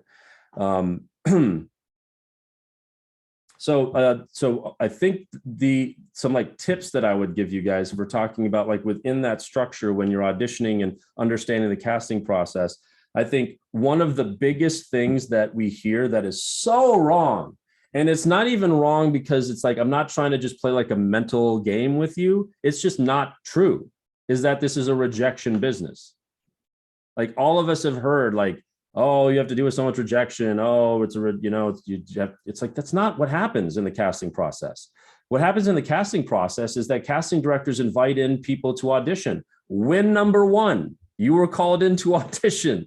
That's a win. That means a casting director found some value in your type, your performance, your marketing materials. They know you, whatever they wanted to present you as an option. You were selected to audition, not rejected to audition. You were selected to audition. And then if you were called back, out of all these performers that came in, most of them who did fine, some of them who really crashed and burned, a few of them who did great, and one who nailed it. Like out of all of those people, you got a callback. So yay, now you were selected twice and now you're in the callback session, which means they're looking at you again and evaluating you again and getting to know you again. And then if you're lucky enough to be on a veil, my gosh, you've been selected 3 times. And now they're looking at you again and loving you again and watching your stuff again and presenting you to more people. And then, yeah, who books it and doesn't book it could be as simple as like, you know what, I just think that like, you know, that Carissa and I don't know, is it Clavander? I don't know if that's how you say your name, but like, you know, Carissa and Clavander just feel like a good couple for this spot. So we're going to put them together. We just, for whatever reason, think that they match well, whatever it is. And it's not like Abby's fault that she wasn't cast. It's just, it's the way that the client wanted to go with it. You know, she may have done amazing, but like, it's just, this one's not for her. But Abby should not feel rejected by that. She was selected 3 times as somebody that they wanted and celebrated and considered and all of that. So rejection would be if I could hire everyone and I choose to reject someone. But what we have is the opposite problem. We bring in all these wonderful people and have the arduous task of having to select someone because we, as much as we love everybody, we can't give them all the job. We can't have multiple people playing the same role. That would be weird. It would break the immersion. So as much as we love everybody, we can't hire everybody. And that's a painful thing to go through. So when you are moving your way through this process, you are selected. And it doesn't feel right that people who aren't selected again should feel rejected because there's only so many people we can see. There's only so many that we have to whittle it down finally to that one person. And when I've been in countless, callback sessions after the callback is over, listening to the clients deliberate, talking with the clients about who they're going to choose. If you really like, say, 10 people for a role, how do you whittle that down? You have to get to the most absurd things to whittle it down at that point. You have to be like, well, didn't he just seem a little schmarmy? Yeah, he did seem schmarmy. We don't want a schmarmy guy on set. Yay, now we're down to 9. That guy looked a little bit like a guy who used to pick on me in high school. Screw him. Okay, yay, we're down to 8 out of 9. It's like the most random stuff. The casting assistant will come and be like, well, when I saw that guy, like, outside in the bathroom when I was like going to the bathroom, he didn't wash his hands after he used the toilet. Like, oh, we can't have somebody like that on our sets. Yay, we're down to 7. It's like the most random stuff will knock you out of contention as they try to trip over themselves and agree on who they want to cast. So it's a miracle if you can survive that kind of like minefield of stuff that can happen in those deliberations afterwards. I mean, for me, one of my pharmaceutical commercials that I booked was actually a job that I was helping to cast. And, it was for, I forget what it was, like, some psoriasis medicine or something like that. But like they went through the entire casting process and they got finally to the board of all the talent that they were ready to book. And then they're like, is there no one of color on this board right now? And they're like, how did we miss that? There's no one of color. Shaan, what are you doing on Saturday? I'm like, I'm free. Great. You're booked. Now we have someone of color. Shaan looks like a few different things. He'll be fine. So like I've booked jobs for the simple fact that I just look the way that I did at the right time when they managed to mess up, like having a more diverse, cast for their project. So we'll all book things we don't deserve to, and we'll all not book things we deserve to. It's just part of the mess of the process. And you can't take that too hard. So the whole myth of this being a rejection business, I just think is absurd. If I'm doing my job as a casting person, I've brought you 20 great options, and then you're going to choose from that, whatever you choose for whatever reason you choose. And actually, even the best actor doesn't always get the job. A lot of times we in casting will place bets like, here's who we love, who thinks they're actually going to be the one that gets the job, because it's very likely that's not going to happen because they might just like the awkwardness of this other person, or they just might like the facial features of this other person. It's not about like what they did because they're going to be on the commercial for like 2 seconds or something. So who really cares, So that's one tip that I would kind of give about, the audition process is if you even get the audition at all, consider that a win. And I know that you don't get paid for that audition for like a commercial or something like that. Actually, just in case you're curious, we are paid for auditions under the commercials contract if they require memorization. That's the sticky point for getting paid under the commercial contract is like, if they require memorization, so if they say, make sure you're off book, make sure when you tape this that you memorize the lines, make sure it's entirely down the barrel of the camera, so no looking at a board or sides or your iPad or whatever it is. If they require memorization, you're owed a half day's pay for that. That's in the commercials contract. And that was just reaffirmed in the recent commercial contract that was negotiated, that applies if you're asked to memorize. It applies to self-tape and in-person auditions. But if they don't ask you to memorize, then, like, consider it a win that you were even invited to go in and do it. Is that a good start, Sabine, on the casting thing? I'd also love to answer specific questions about that if people have any. Can I just piggytail on? Yeah, I just want to piggytail on something real quick, because Sabina and I go to a lot of workshop, like Q&As. We offer a lot of our time too, just for information, for seminars, whatever. And even in my new talent meetings, and I get this, I feel like in every single thing that I go to, that question will come up. How would you cast me? What do you think I would fit? And my answer is always, why would you limit yourself? What do you mean? How would I, I think that we live in a very, very interesting time where just there's such different content that's being created now, whether it's for networks, not for networks, if it's big set, small set, doesn't matter. I really feel like we're in a land, like really are truly in a land of opportunity right now. I would love to kind of hear your take on that, because that's kind of our take on it. Because I do feel like people are still limiting themselves, and there's a stigma that has come with our industry for many, many years of you have to look a certain way, feel a certain way, act a certain way, schmooze a certain way. And I feel like that has changed, right? The dynamics of that have really changed. I'm so glad you brought that up. So I'm going to share my perspective on it, and some of you might feel confronted by it, but I'm just sharing from my own experience being, casting professional, working actor, union leader, educator, and writer and author about this kind of stuff. So everything I teach has to pass like 5 different vantage points of usefulness. And so, what I would say about that is we are living under the remnants of a stagecraft-based education system. We take we do theater and plays in high school, and then we go on to study drama if we even go study anything acting related in college. It's all based around plays and stagecraft. But a lot of us who want to act in film and television, not in plays, but we don't really have the access and opportunity to focus on the on-camera side of things. But that's a very different medium, theater and on-camera, because in theater, anything goes. Right? I could play a little kid, I could play an old man, I could play a woman, I could play whatever. Like, as part of the magic of the stage is that we will suspend disbelief and just let anything be created by the performers in front of us. And so the way a theater actor might market themselves is to show range and versatility. And I can do this and that and this and that, whatever it is. That's overwhelming and confusing for us on the on-camera side of things, because we need something that is very close to who you are as a human being, because I have plenty of opportunities for you as long as I know what you is. And so if you're confusing me with, like, I'm a hairdresser, I'm a combat veteran, I'm a doctor, I'm a school teacher, I'm looking at what are you, because you can't be all these things. I just need to know who you are, and then I can choose the right things from there. So a lot of what I educate is the idea of making sure that you capture your essence in your marketing materials. And what I refer to as your essence, it's those things that are like, if anybody just sees you in behavior for a couple of minutes, they get a real quick read on who you are. And actually, you'd be surprised at how quickly and accurately we are perceived in a short period of time.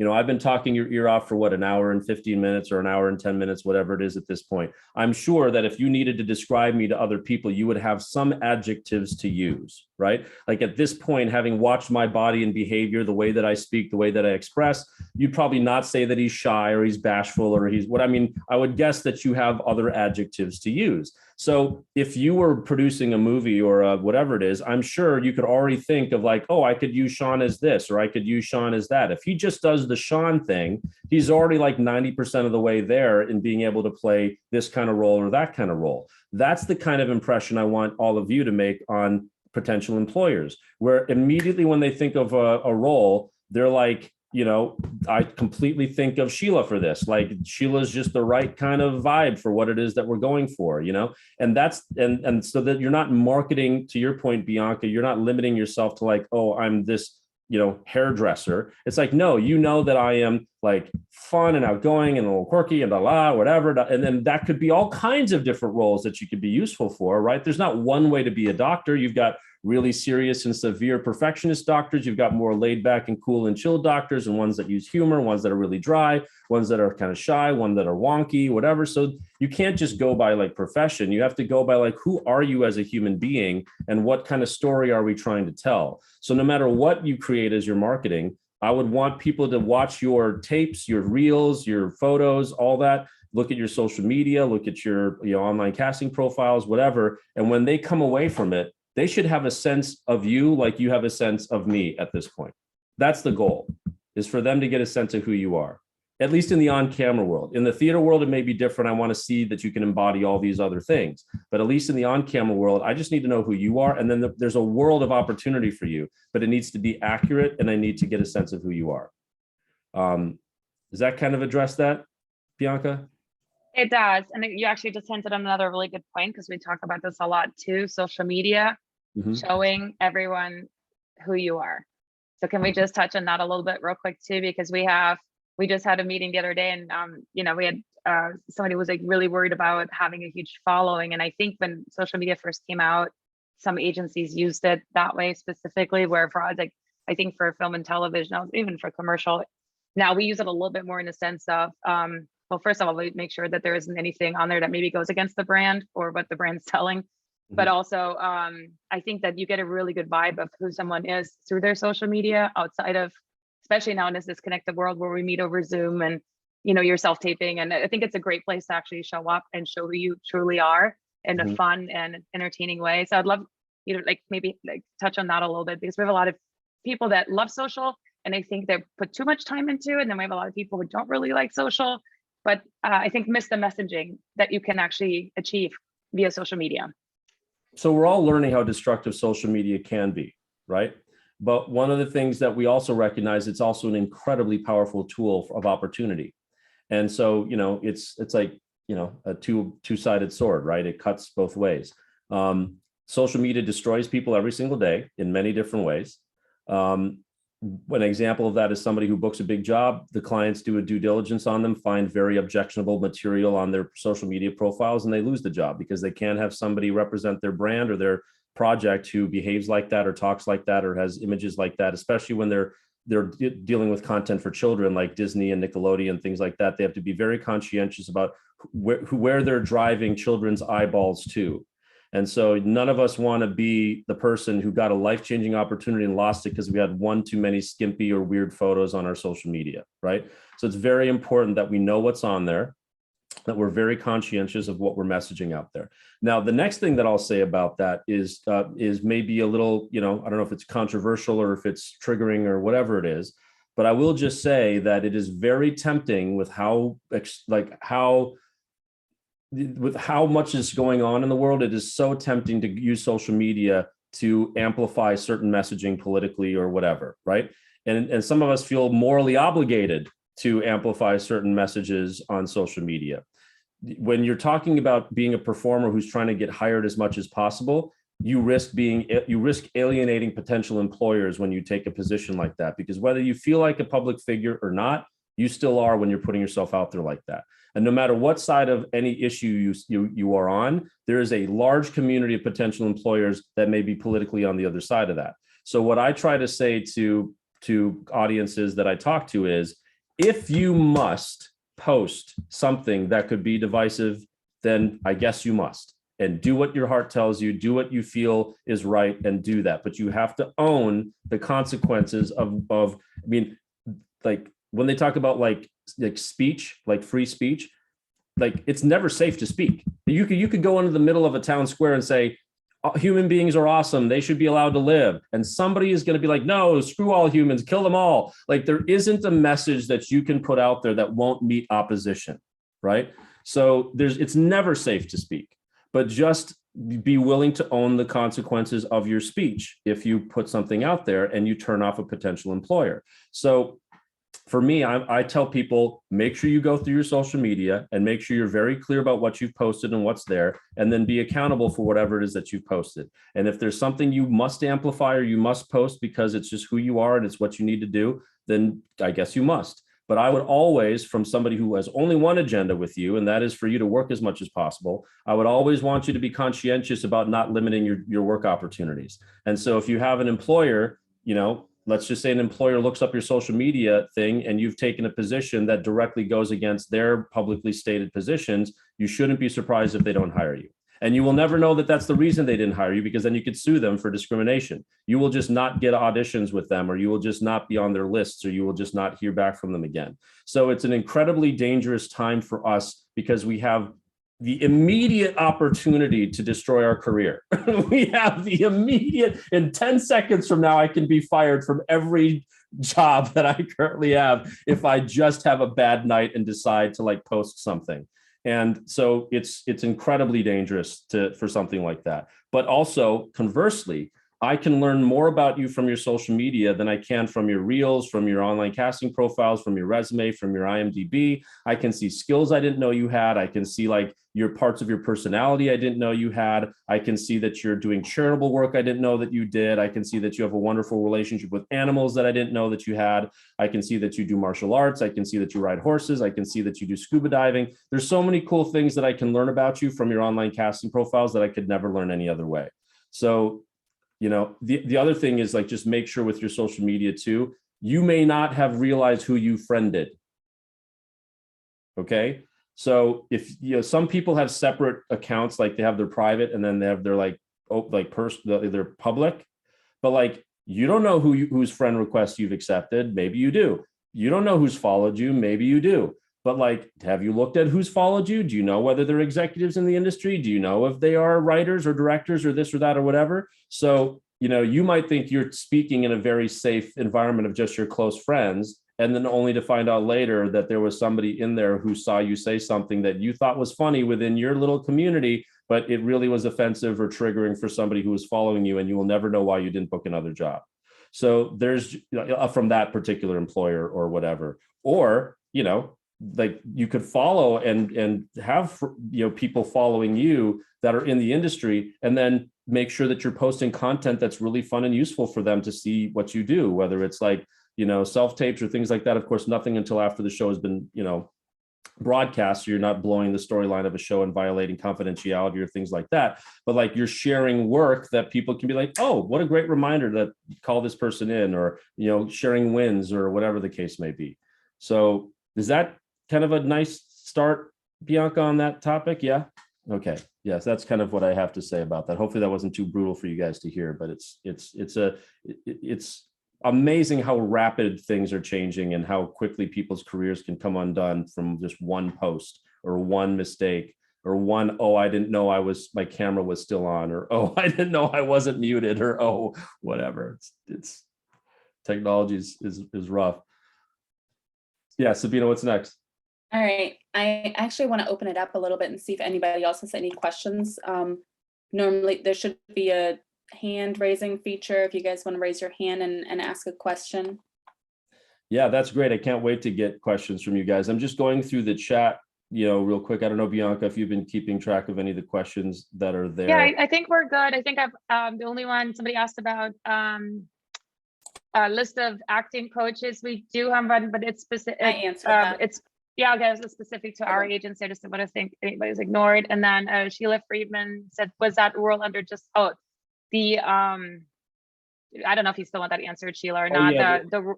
The rule was under SAG or just after or both on the half-day pay, I think.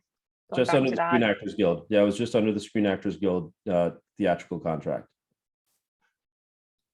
And I think that's it. I think we've kind of covered everything else that's in here. Yeah, I think you guys already answered about your own website and all that stuff. Cool. Yeah, so please. Nancy, sorry, Shaan. Nancy asked, do you think that'll make more production? Do you think that will make more productions will just go non-union, with mandating the half-day pay, for the casting process? Well, it depends whether they want to hire, skilled performers who are just about every production knows that if they do non-union casting, it's going to be a lot more work. They're going to have to spend more days casting. They're going to have to work more with the talent in the room. When you do a union casting, it's more efficient. People are professional. They tend to be people who like already make a living as a performer so that they are more prepared because they didn't have to like get out of another job or another thing. All of the kind of name and more kind of really experienced talent are union. And so they couldn't make use of any of the most experienced performers in their projects if it wasn't a union project. So I think when it comes to TV and film, we're very safe because skill matters, professionalism matters, professional availability matters when it comes to that stuff. So no production wants to be non-union when it comes to something that's professional film and TV. Usually people are doing non-union productions because they don't have the resources, or they can't, they don't really think that they can afford the higher quality talent. And that's not to say that there aren't great non-union performers out there. It's just to say that like experience matters, and a lot of projects, if they want them to be commercially successful, they need more experienced performers and names and people who have credits and things like that on the project. So I'm not really worried about us losing the kind of work that sustains us. Will smaller budget productions maybe go non-union? I don't know, maybe, we'll see. But there may be a time of like adjustment where the employment community, the producers and the employers and all of that, adjust to knowing that they can't just ask us for free work. That if they're going to impose upon us to commission art from us for their evaluation, that there's a price associated with that. And you know what I'm really excited about? I'm really excited about what that communicates to the industry, that what we do has value, not just when we're hired, but at every stage of the process, what we do is valuable, and that they should respect it. And that if you paid $500 for my tape, you will probably freaking watch it, won't you? Like if it cost you $500, you better watch my tape. So I think life gets better in a lot of ways when we start asserting that what we do has value and that our tapes are not trash that they can just throw away at will, that our art makes a difference, that it matters.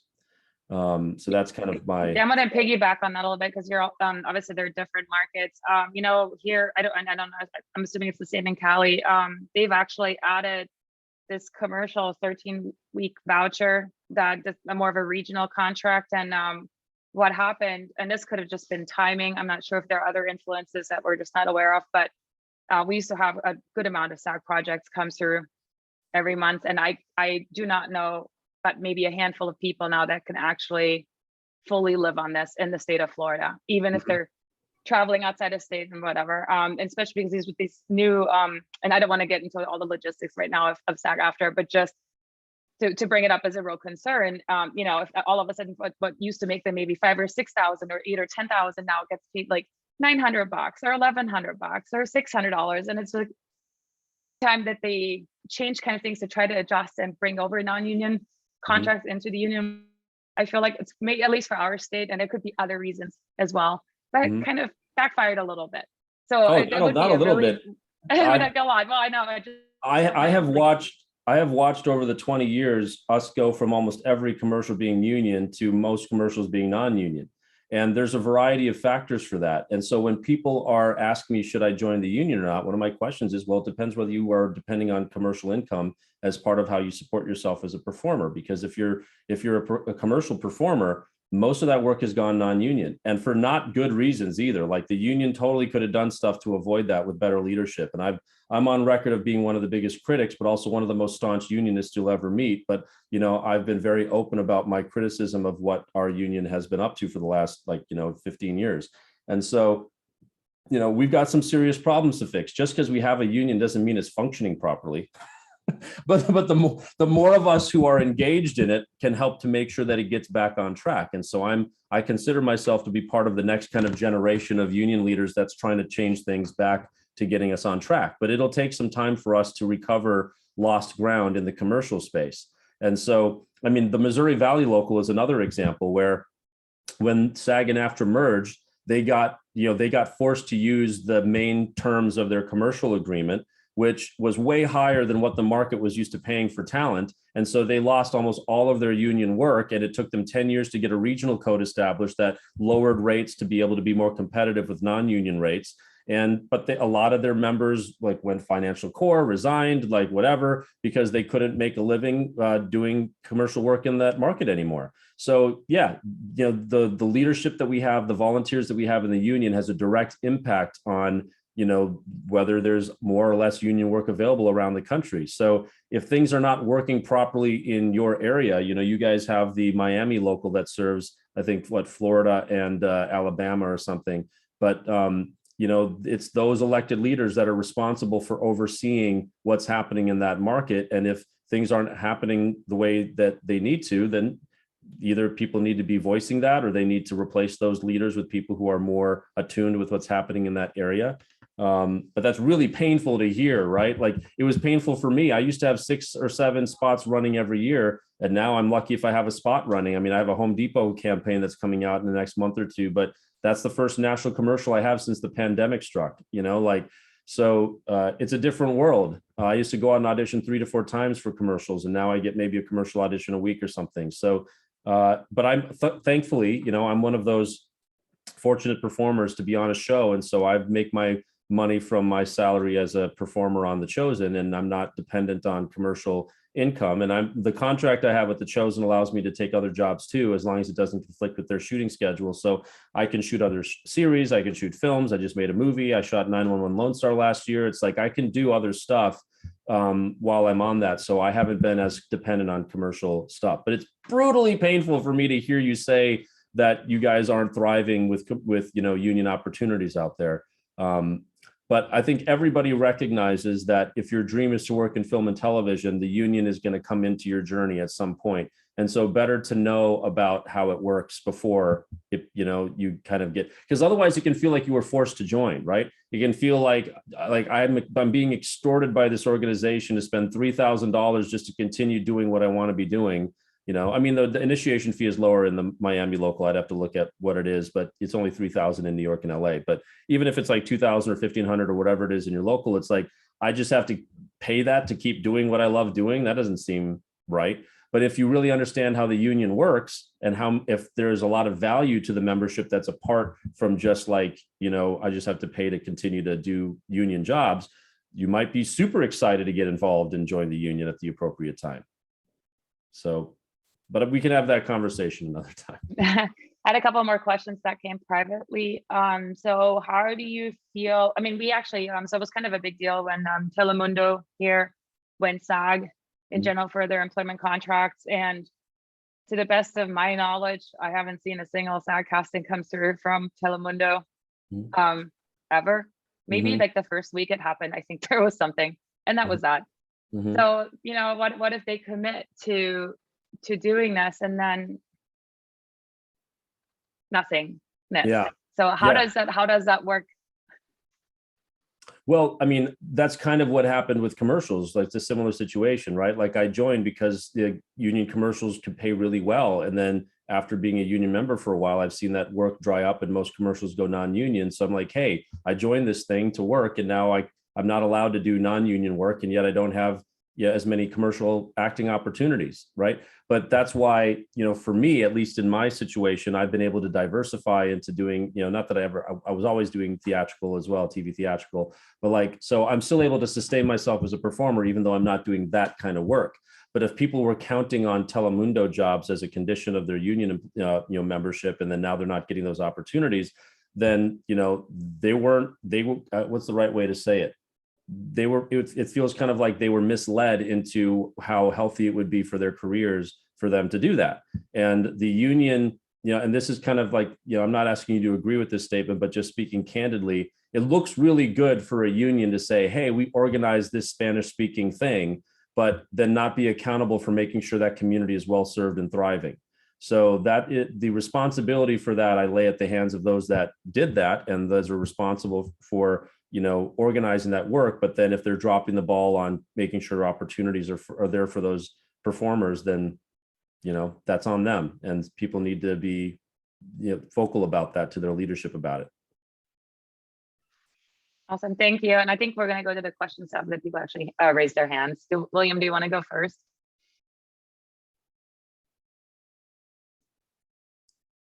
Oh, you're not unmuted yet. There we go. So, Ms. Bianca and Sabina, thank you all so much for bringing this opportunity, and for everyone else involved. Shaan, wow, the amount of information you brought into the light just really mind blew me. You know, as you were saying, you know, failures, points, you know, just not being educated well enough. You know, I'm with the agency and I take acting classes, but, you know, you were briefly introduced to some of those things, but not to the extent that you described it and just the fine details. So honestly, very eye-opening and just very humbling to hear this from your perspective. And it's also very refreshing overall to see someone from this industry and someone that plays an important role in it to show compassionship for us aspiring actors when you hear all the time, you know, it's a cutthroat business, it's a cutthroat industry, you know, unless you're SAG or the big stars, you don't really get any, you know, good protection. So it's very refreshing to see someone like yourself enforcing this and trying to make it very worldwide and apparent that, you know, it is something that we need to take into account, because at the end of the day, like you said, what we do or what we aspire to do is a form of escape. And, you know, we go through emotional, you know, deepness to achieve that, to sometimes ranging from how deep it is, you know, it tolls you emotionally, physically, etc. And at the end of the day, it's to tell a story, something we can all relate to, just like hearing a song from Bach or, you know, Vivaldi. You know, it's something you relate to and can feel. And I think now more and more as we get more into technology, the reason why I chose acting is because film in general reminds us that we're human, like an art. You know, you look at a painting and you feel things, you know, and so I think that's very important. And when you make this more intriguing to pursue it with more safer standards for us, then it's like, let's get it going, you know. So thank you once again. Very humbling, very awesome. And I appreciate everything you're doing, sir. Oh, that is so kind of you. I appreciate your words very much. And you made me think of a couple of things I think you guys might find valuable. And so one of them is, I had the opportunity to become an adjunct professor for Pace University this last year, and I taught my first intensive for their graduating seniors in their drama school when they come from New York to LA and spend like a couple months in LA and meet with agents and managers and, you know, casting directors and all this stuff. And I was asked to come in and teach them from like a, you know, an acting standpoint. And so over 3 weeks, we grew to be so close. We had an amazing experience. But the first day when I first met them, there's like 20 of them in this room. And I came in, and these are people who have been in school for almost 4 years studying this, right, in their school of drama. And I went around the room and I'm like, why am I here? Like, what do you not know after 4 years of studying this? Like, you give me 4 years with somebody, they'll know all the stuff that they need to know. So I was like, do you know what you don't know? Is there anything you can identify that you haven't learned yet that you know you need to learn that you can ask me about? Because like, I want to make sure I'm providing you with value, not just telling you stuff you already know. And so it was interesting as we went around the room that they pretty much had three main questions. Obviously, they're like, well, we don't know what we don't know. So you'll say something that we realize we were never taught. But the three things that were on their minds as graduating seniors was, first, what am I supposed to do when no one's there to tell me what to do? Because these are people who have been in school since kindergarten, through high school, through college. And so for what, 18 years, 17 years, whatever, they've just had teachers telling them what to do. So now they're looking at a reality where they're like, when I have to get up every day and do stuff that I should be doing, like, I don't know what that is. What do I do? How do I know what to do? Because that can kind of be a daunting thing because, you know, you don't have any direction. And so I found that fascinating. Their second question, which I was floored by, was how can I tell when my performance rises to the level of a professional performance? To me, that hit my ears like somebody who's been studying math for 4 years being like, how do I know 2 + 2 = 4?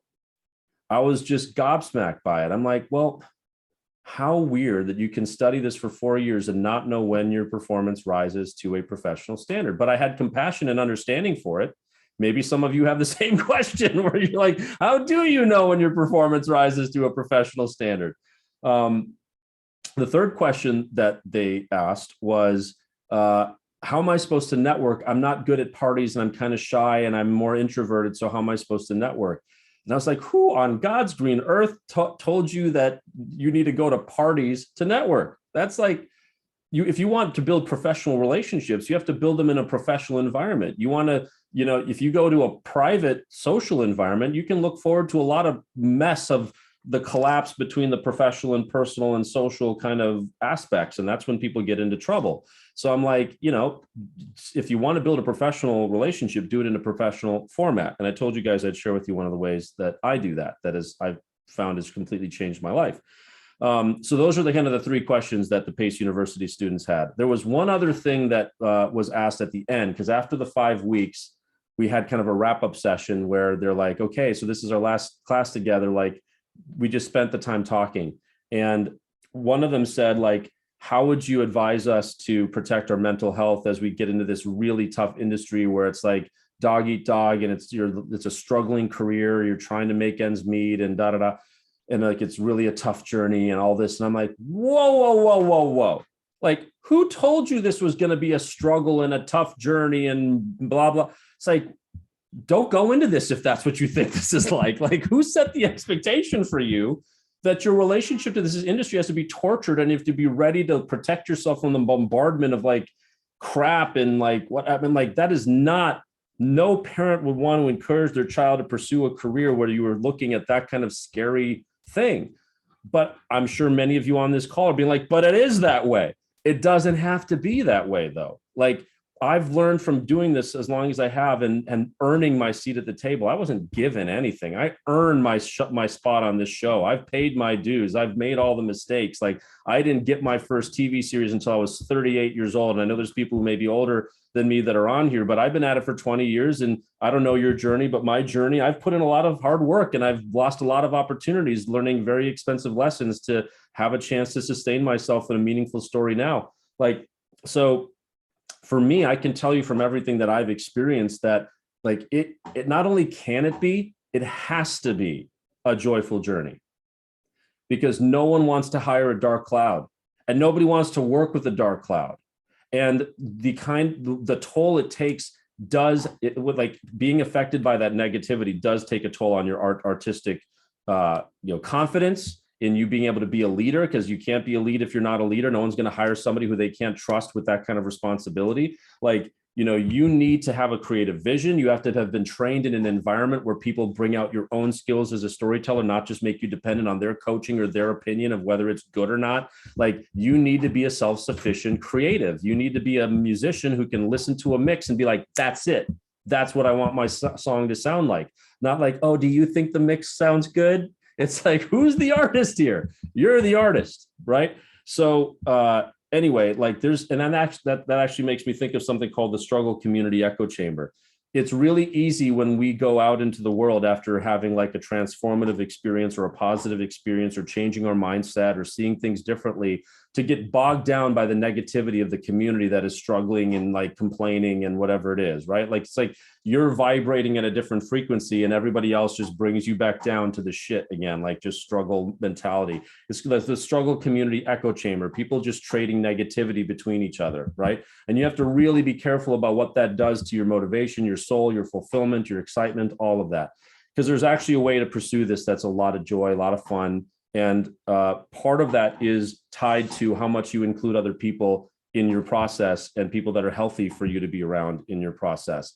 Meaning, like, every time I get an audition, it's a celebration, an excuse to hang out with a friend who's going to help me rehearse and get off book and tape. And we're going to look at the tape together. We're going to see what we like. We're going to tweak it, this and that. And then we'll go have dinner, or I'll go cook them something, or we'll go on a hike or whatever. Like, instead of going to the coffee shop, that we worked on acting together. Like, every time I act, it's a social celebration. And then I have the tape from the takes that we did. So whether I booked a job or not, I will always have that art to look back on and celebrate. I love what I did for that show. I love that time that I can hear the voice of my friend and I'm like, oh, that is so awesome. Like, and we're in such a bizarre, like, new time in history that my children's children will be able to watch my audition tape that I just put on tape yesterday. How weird is that? That, like, now my self-tapes are part of my family's cultural history forever until the sun blows up or Google servers get destroyed or whatever, That's a weird thing. Can you imagine if we could look back 1,000 years and watch our ancestors, like, audition tapes? that would be weird, but that is possible for us now. And that's crazy. So, like, every audition I have is a chance to create art with somebody I love. I've already gotten value out of it for that reason. And I know not to be attached to the outcome of any audition that I send in, because the chances why I will or will not book anything are so random, like it doesn't make any sense to worry about it. So I just put my best foot forward and let the chips fall where they may. You know, if I book the job, yay. You know, I have a saying where I'm like, you know, booking should always be a pleasant surprise, never a relief. I think that's good because I can talk forever. I want to get as many questions in as we can. We're gonna go to the next one. I think Mark was next with his hand. Shaan, you're dropping gems, man. Thank you so much. No, really, you're dropping gems, and thank you very much for the organizers. This has made a huge difference. I am very new at this, so I'm learning quite a lot. I'm taking notes, and you answered a question earlier, and it was about tips for auditioning, right? So for me, I think of things like make sure I submit my tape early. If it's a self tape, you know, try to get good lighting, things like that, right? You know, like something that is a basic structure that you can follow every single time.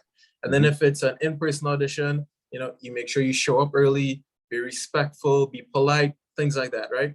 Now, outside of those things, can you give us some tips about what casting is actually looking for? And I know it's going to be different every time, right? Depending on what it is. But are there any fundamentals that don't change that you can say, if you show up, make sure you do this, make sure you do that, things like that? Thank you for asking that question and for your kind words. This is maybe going to sound really basic, but it is huge. So you might see behind me, I've got like some microphones and stuff. It was my dream to start doing podcasts in here, and I did about 13 before the pandemic struck. So I look forward to getting back on it. But one of the podcasts I did was with a guy named Alan Hooper. And Alan Hooper is one of the top casting associates in the business, meaning he works for the top big casting directors as their like right-hand guy. And he was also the shop steward of the associates at the local 399 of the Teamsters, which the Teamsters in Los Angeles and in New York. So in New York, it's the 817, and in Los Angeles, it's the 399. But the Teamsters union represents casting directors and associates. So they are actually union members. They are fighting the employers just like we are for their pay and working conditions. So they're actually brothers and sisters in the union labor movement in entertainment. So Alan was in a senior position there. When I was interviewing Alan, and you know, he's the casting associate for Jeff Greenberg, who's cast little shows like Modern Family and Ugly Betty and Better Off Ted and, you know, Call Me Kat and stuff like that, you know, shows nobody's heard of. And so when I asked him, like, what is the number one tip that you would give? What's based on what you've seen in countless theatrical auditions of the highest level? And do you know what he said? Know the words exactly. And I was like, come on, that's such a basic thing. Of course you need to be precise and you need to be off book and know your stuff and whatever. Like, you've got to have something better than that. He's like, you would be shocked at how many people change the words or like, improvise or add stuff or just don't get off book or don't have command over the language, aren't free because they don't know what they're saying or they haven't done their research. They don't know why they're saying it. They haven't researched the words. They don't know what they mean. They don't even know what show they're auditioning for. They haven't watched an episode. They haven't researched who's part of the show. They're coming in completely blind and underprepared for this hiring opportunity. But it all starts with know the words. And he's like, listen, our writers have won Emmys for their writing. If you can write better than they can, you should be writing the show, not auditioning to be on the show. Right. And so I was like, good point.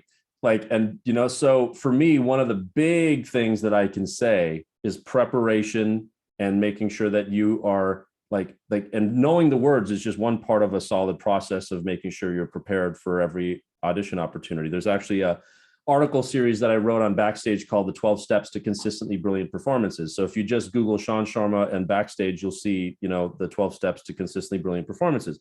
That's the process that I use when I prepare my own work. That's meant to make sure that I'm always comprehensively prepared. Part of that means making sure that I get the words in my body and that I know the words exactly, so I have the freedom to really behave in the moment and not be in my head and all that stuff. So that's kind of the first thing that came to my mind, Mark, when you asked that question, is like, what's something that a lot of people get wrong? And some of you are probably like, wrestling with that in your minds right now about what, but I'm trying to make it my own, or I'm trying to put my own thing on it. Or I had an acting teacher that said, you know, throw out the stage direction, throw out the character description, just do whatever you want, just be yourself, da da da.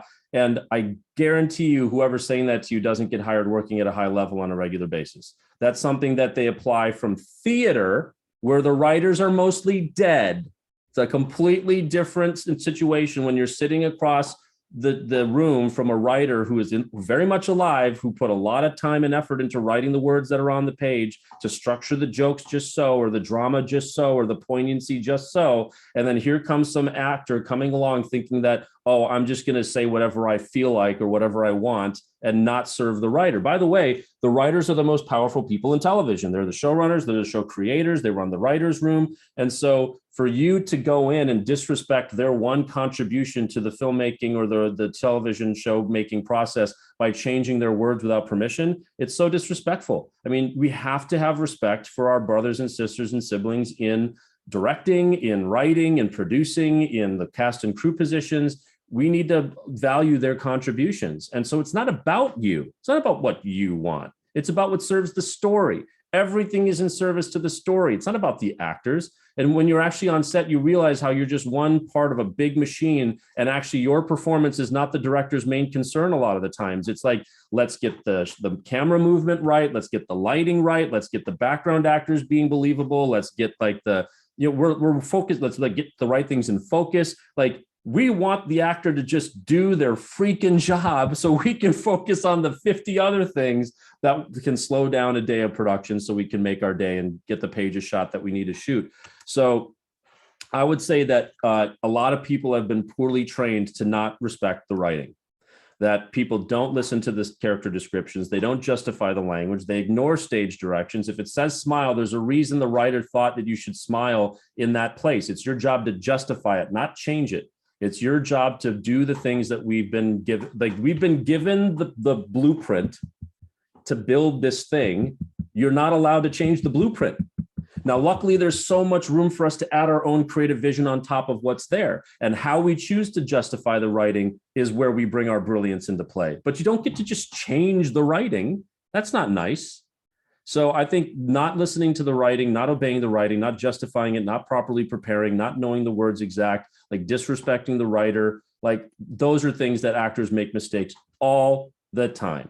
And for anybody who's worked in casting, you'll watch a day of casting and you'll see people make the most basic mistakes. Even seasoned performers come in and they clearly disregarded a line of stage direction, or they completely missed part of the character description or whatever. And it's like you should know better. Like, you really should know better.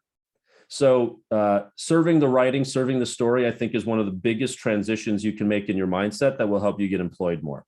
Even on set, you go to the writer on set and you're like, is it okay if I say this instead of that? Like, I just feel like my character would say this instead. And if they're like, no, I really wrote this for this reason, it's like, totally fine. I'll make it work. No problem. Thanks for considering it. Or they're like, yeah, that's fine, man. If you want to say it that way, that's totally cool. It's like, thank you. Like, that really helps. Like, you have that professional courtesy for your partner in filmmaking. So I think that's the other thing I would say about your, like, what are casting directors looking for? This is going to sound like a trite answer, maybe. They're looking for a storyteller. They're looking for a professional. Remember, the casting director isn't an actor, or they'd be on the other side of that camera. So why should you be looking to a non-actor for how you should tell your story? You're the professional storyteller. You should be going in ready to tell ideally, you should be able to sit down with a writer, a director, and be able to say, here's my vision for the story, and here's why. Here's how I would love to play this character, and here's why. In this moment with the writing, I think this would be a beautiful way to, like, bring the audience in even more and really empathize with what he's going through. And in this moment, I thought it'd be a great moment of, like, levity to kind of ease off the tension a little bit. Or I really feel like this could be a great reason why. I mean, and notice I'm saying maybe, and this could, and perhaps, because it's a collaboration. A lot of times we get so anchored in our choices that we become undirectable, and we can't take direction. We can't collaborate anymore. And we can't use an actor like that, because things can change on a moment to moment basis based on the writing changing, the creative vision changing from the director, whatever. So, but you should be independently capable of going in and doing your job. So if you go in asking what the casting director is looking for, that tells me you don't have your own vision. Now, you can always say, like, hey, like any notes you want to give me. Otherwise, I'll just show you what I have and then we can go from there. You know, whenever I go into an audition, they say, do you have any questions? I'm like, if I do, I'll ask. Otherwise, I'm like, no, I'll just do my thing. And then if you want to redirect me, we can totally do that. They're like, great. And then I do it. And they're like, yeah, that was great. Talk to you later. Or like, I love something. Can we try this? I'm like, sure. And then I take that direction and I do that. But you should be able to go in already with the vision of how you would tell that story, not trying to give them what you think they're looking for, because they don't freaking know, man. And also, even if they told you exactly what was in your head, the best you could do is almost what they had in their minds. You can't read their brains. You can't know exactly how they wanted your face to look or your body to be composed or whatever it is. All you can do is like a facsimile of what they had in their minds. But if you go in and do something that you really feel serves the writing and the story, you may way exceed what they had in their own minds. You could be like, I'm glad you did your thing and I didn't say anything, because otherwise I would have missed the chance to learn from you how to tell this story. So that's kind of what came through my mind, Mark, that I hope addresses your question a bit. Awesome. All right, perfect. We're going to try to get those last two questions in. We just have a couple of minutes. The next one is from Danielle, who, Shaan, if you ever meet, has the best singing voice for the song Valerie, just so you know. Go ahead, Danielle. Well, hi, thank you again so much, Shaan. I'll be brief. Something that really stuck out to me during this past 2 hours. So I come from a theater background. I did 10 years of it before I even thought about stepping into film and television. Mm-hmm. So that whole specifying, capturing your essence in your materials, my brain is kind of rattling a little bit, because I'm like, of course I want casting to be able to understand who I am when they see my stuff, but I also want them to see who I can be, what I can be above and beyond the types that people already think when they look at me. So I guess my question to you is, how do you diversify within that specificity? Oh, great question. I mean, I think you have to give us credit, Danielle.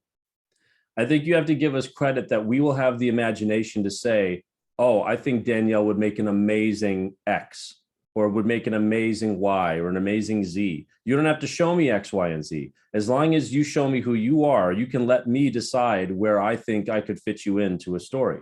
And the think about it, like you're like a collectible trading card, right? And I've got all these cards and I've got them laid out. I'm like, what collection of these do I want to use to tell this story? How about these 10 people? How about these 7 people? How about these 3 people, right? So as long as I know you and understand you, I will be able to determine, like, she'd make a great space captain, or she'd make a great, like, owner of an equestrian ranch or whatever. Like, you let me decide where somebody of your essence fits into my stories, because it's going to be your qualities, not what professions you have photos of, that guide my creative process and how I want to assemble a story.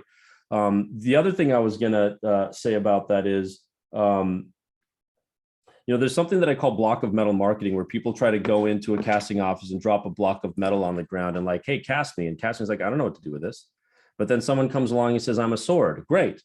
Somebody says I'm a gun. Great. Go be in this like World War II movie. Oh, great. I'm a rose. Go be in this Nicholas Sparks like romance drama, And the person who dropped the block of metal is like, you can make all those shapes out of metal. Why don't you just cast me? It's like, you didn't make it clear for me. If you're everything, you're kind of nothing. What I don't want is for you to go into a grocery store and see a box that's all it says. It's a white box and it just says cereal.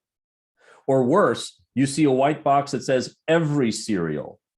You're not going to buy that thing, or it's going to be a mess. Sometimes I'm in the mood for Cocoa Pebbles. Sometimes I'm in the mood for Raisin Bran. Sometimes I want Kix. Sometimes I want Cheerios. Sometimes I want Honey Nut Cheerios. Sometimes I want Fruity Pebbles. I don't want them all in the same bowl.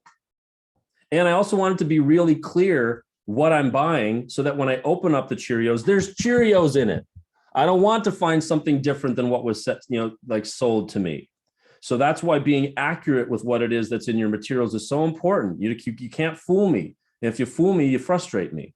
But the other thing about that too is like 95% of the stuff you guys audition for on camera is going to be really close to the vest, like stuff that you're a really easy, quick fit for. Like, sure, Danielle, you could play like a college football coach or something like that. Sure, you're so talented. Of course you could play that. But you know what? Just looking at art right now, just put a freaking like whatever, like a radio on art. he's ready to go. Just put him on the set right now. It takes the audience 0 time to buy him as a football coach, college football coach. So I don't want you wasting your time trying to submit yourself to be the college football coach. I want you to spend your time marketing yourself for the roles that are so you and not art, so that like you're not wasting your time chasing really kind of like remote possibilities. I want you to spend your time, getting the low-hanging fruit. Does that make sense? Yes, absolutely. And I appreciate the malleable metal analogy. That clicks really easily for me. So how did you know that I wanted to play a space captain on the next? That's how long I've been doing this, Danielle. I just know these things. All right. Well, thank you. Thanks for being here. Yeah. All right, we're going to go to the last question, Jeremy. Hi, Shaan. Thank you for spending this time with us. Of course. Yeah, I just happened upon some Facebook thing that said this was going on. I had the time, so I popped in to say hi. So you're like the president of the union now, not only client. Is that what I was told? Not president, but just very involved for sure. Yeah, absolutely. It sounds like you're involved in the right ways too, and it's good to see and good to hear. How I got into the business was kind of one of those guys just up there, on set with Larry David, meeting Kate Hudson, first weekend, move out to LA, getting IMBD credits, have no experience whatsoever. And now that was like 10 years ago. And during my time doing that, I had one friend that told me, all you have to do is say some lines in a film and you can get into the union, be a SAG-AFTRA. Is that true? Oh, I mean, there are 6 different ways to join the union. Okay. So there are a variety of ways. The union has actually made it easier than ever to become a member. And so, some of the ways to join that people don't think about very often include like union reciprocity, where if you're a member of, other sister unions like ACTRA in Canada or British Equity or some of the other, what we call the 4As, which is the Associated Actors and Artists of America, but that includes the Guild of Italian American Artists. It means AGMA, AGVA, Actors Equity. If you're a member of one of our sister unions that we have a reciprocity agreement with, then you can join SAG-AFTRA. If you are deemed by the national board to have contributed something of value to the union, they can make you a member just by declaring you one. If you are a foreign national and you're coming to work under certain circumstances, they can make you a member to help you work here in the United States.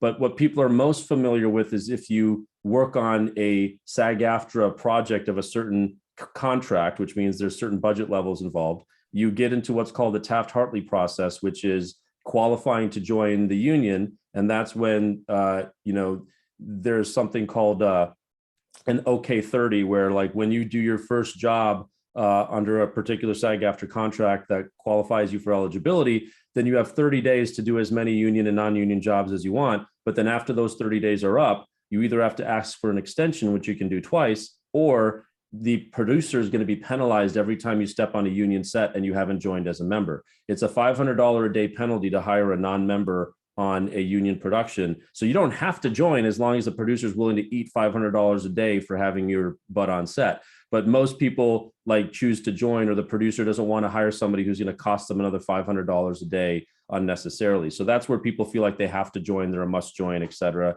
that kind of thing. But one of the new ways to join is by working some of our lower budget contracts that don't actually give you eligibility. They're not part of the Taft-Hartley process.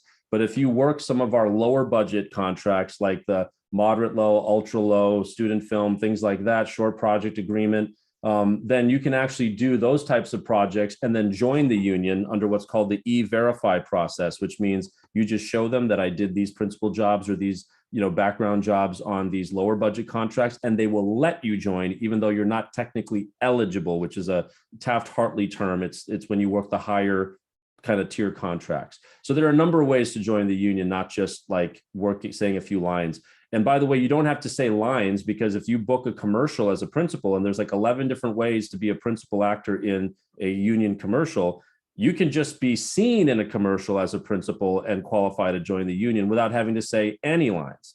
And if you do background work, you could never speak any spoken lines, but as long as you have 3 days of work on a union production as a background performer and get those, what they're called vouchers, but union pay stubs, then you can join the union doing background work and never have any spoken lines on camera either. So there's a lot of different ways to join.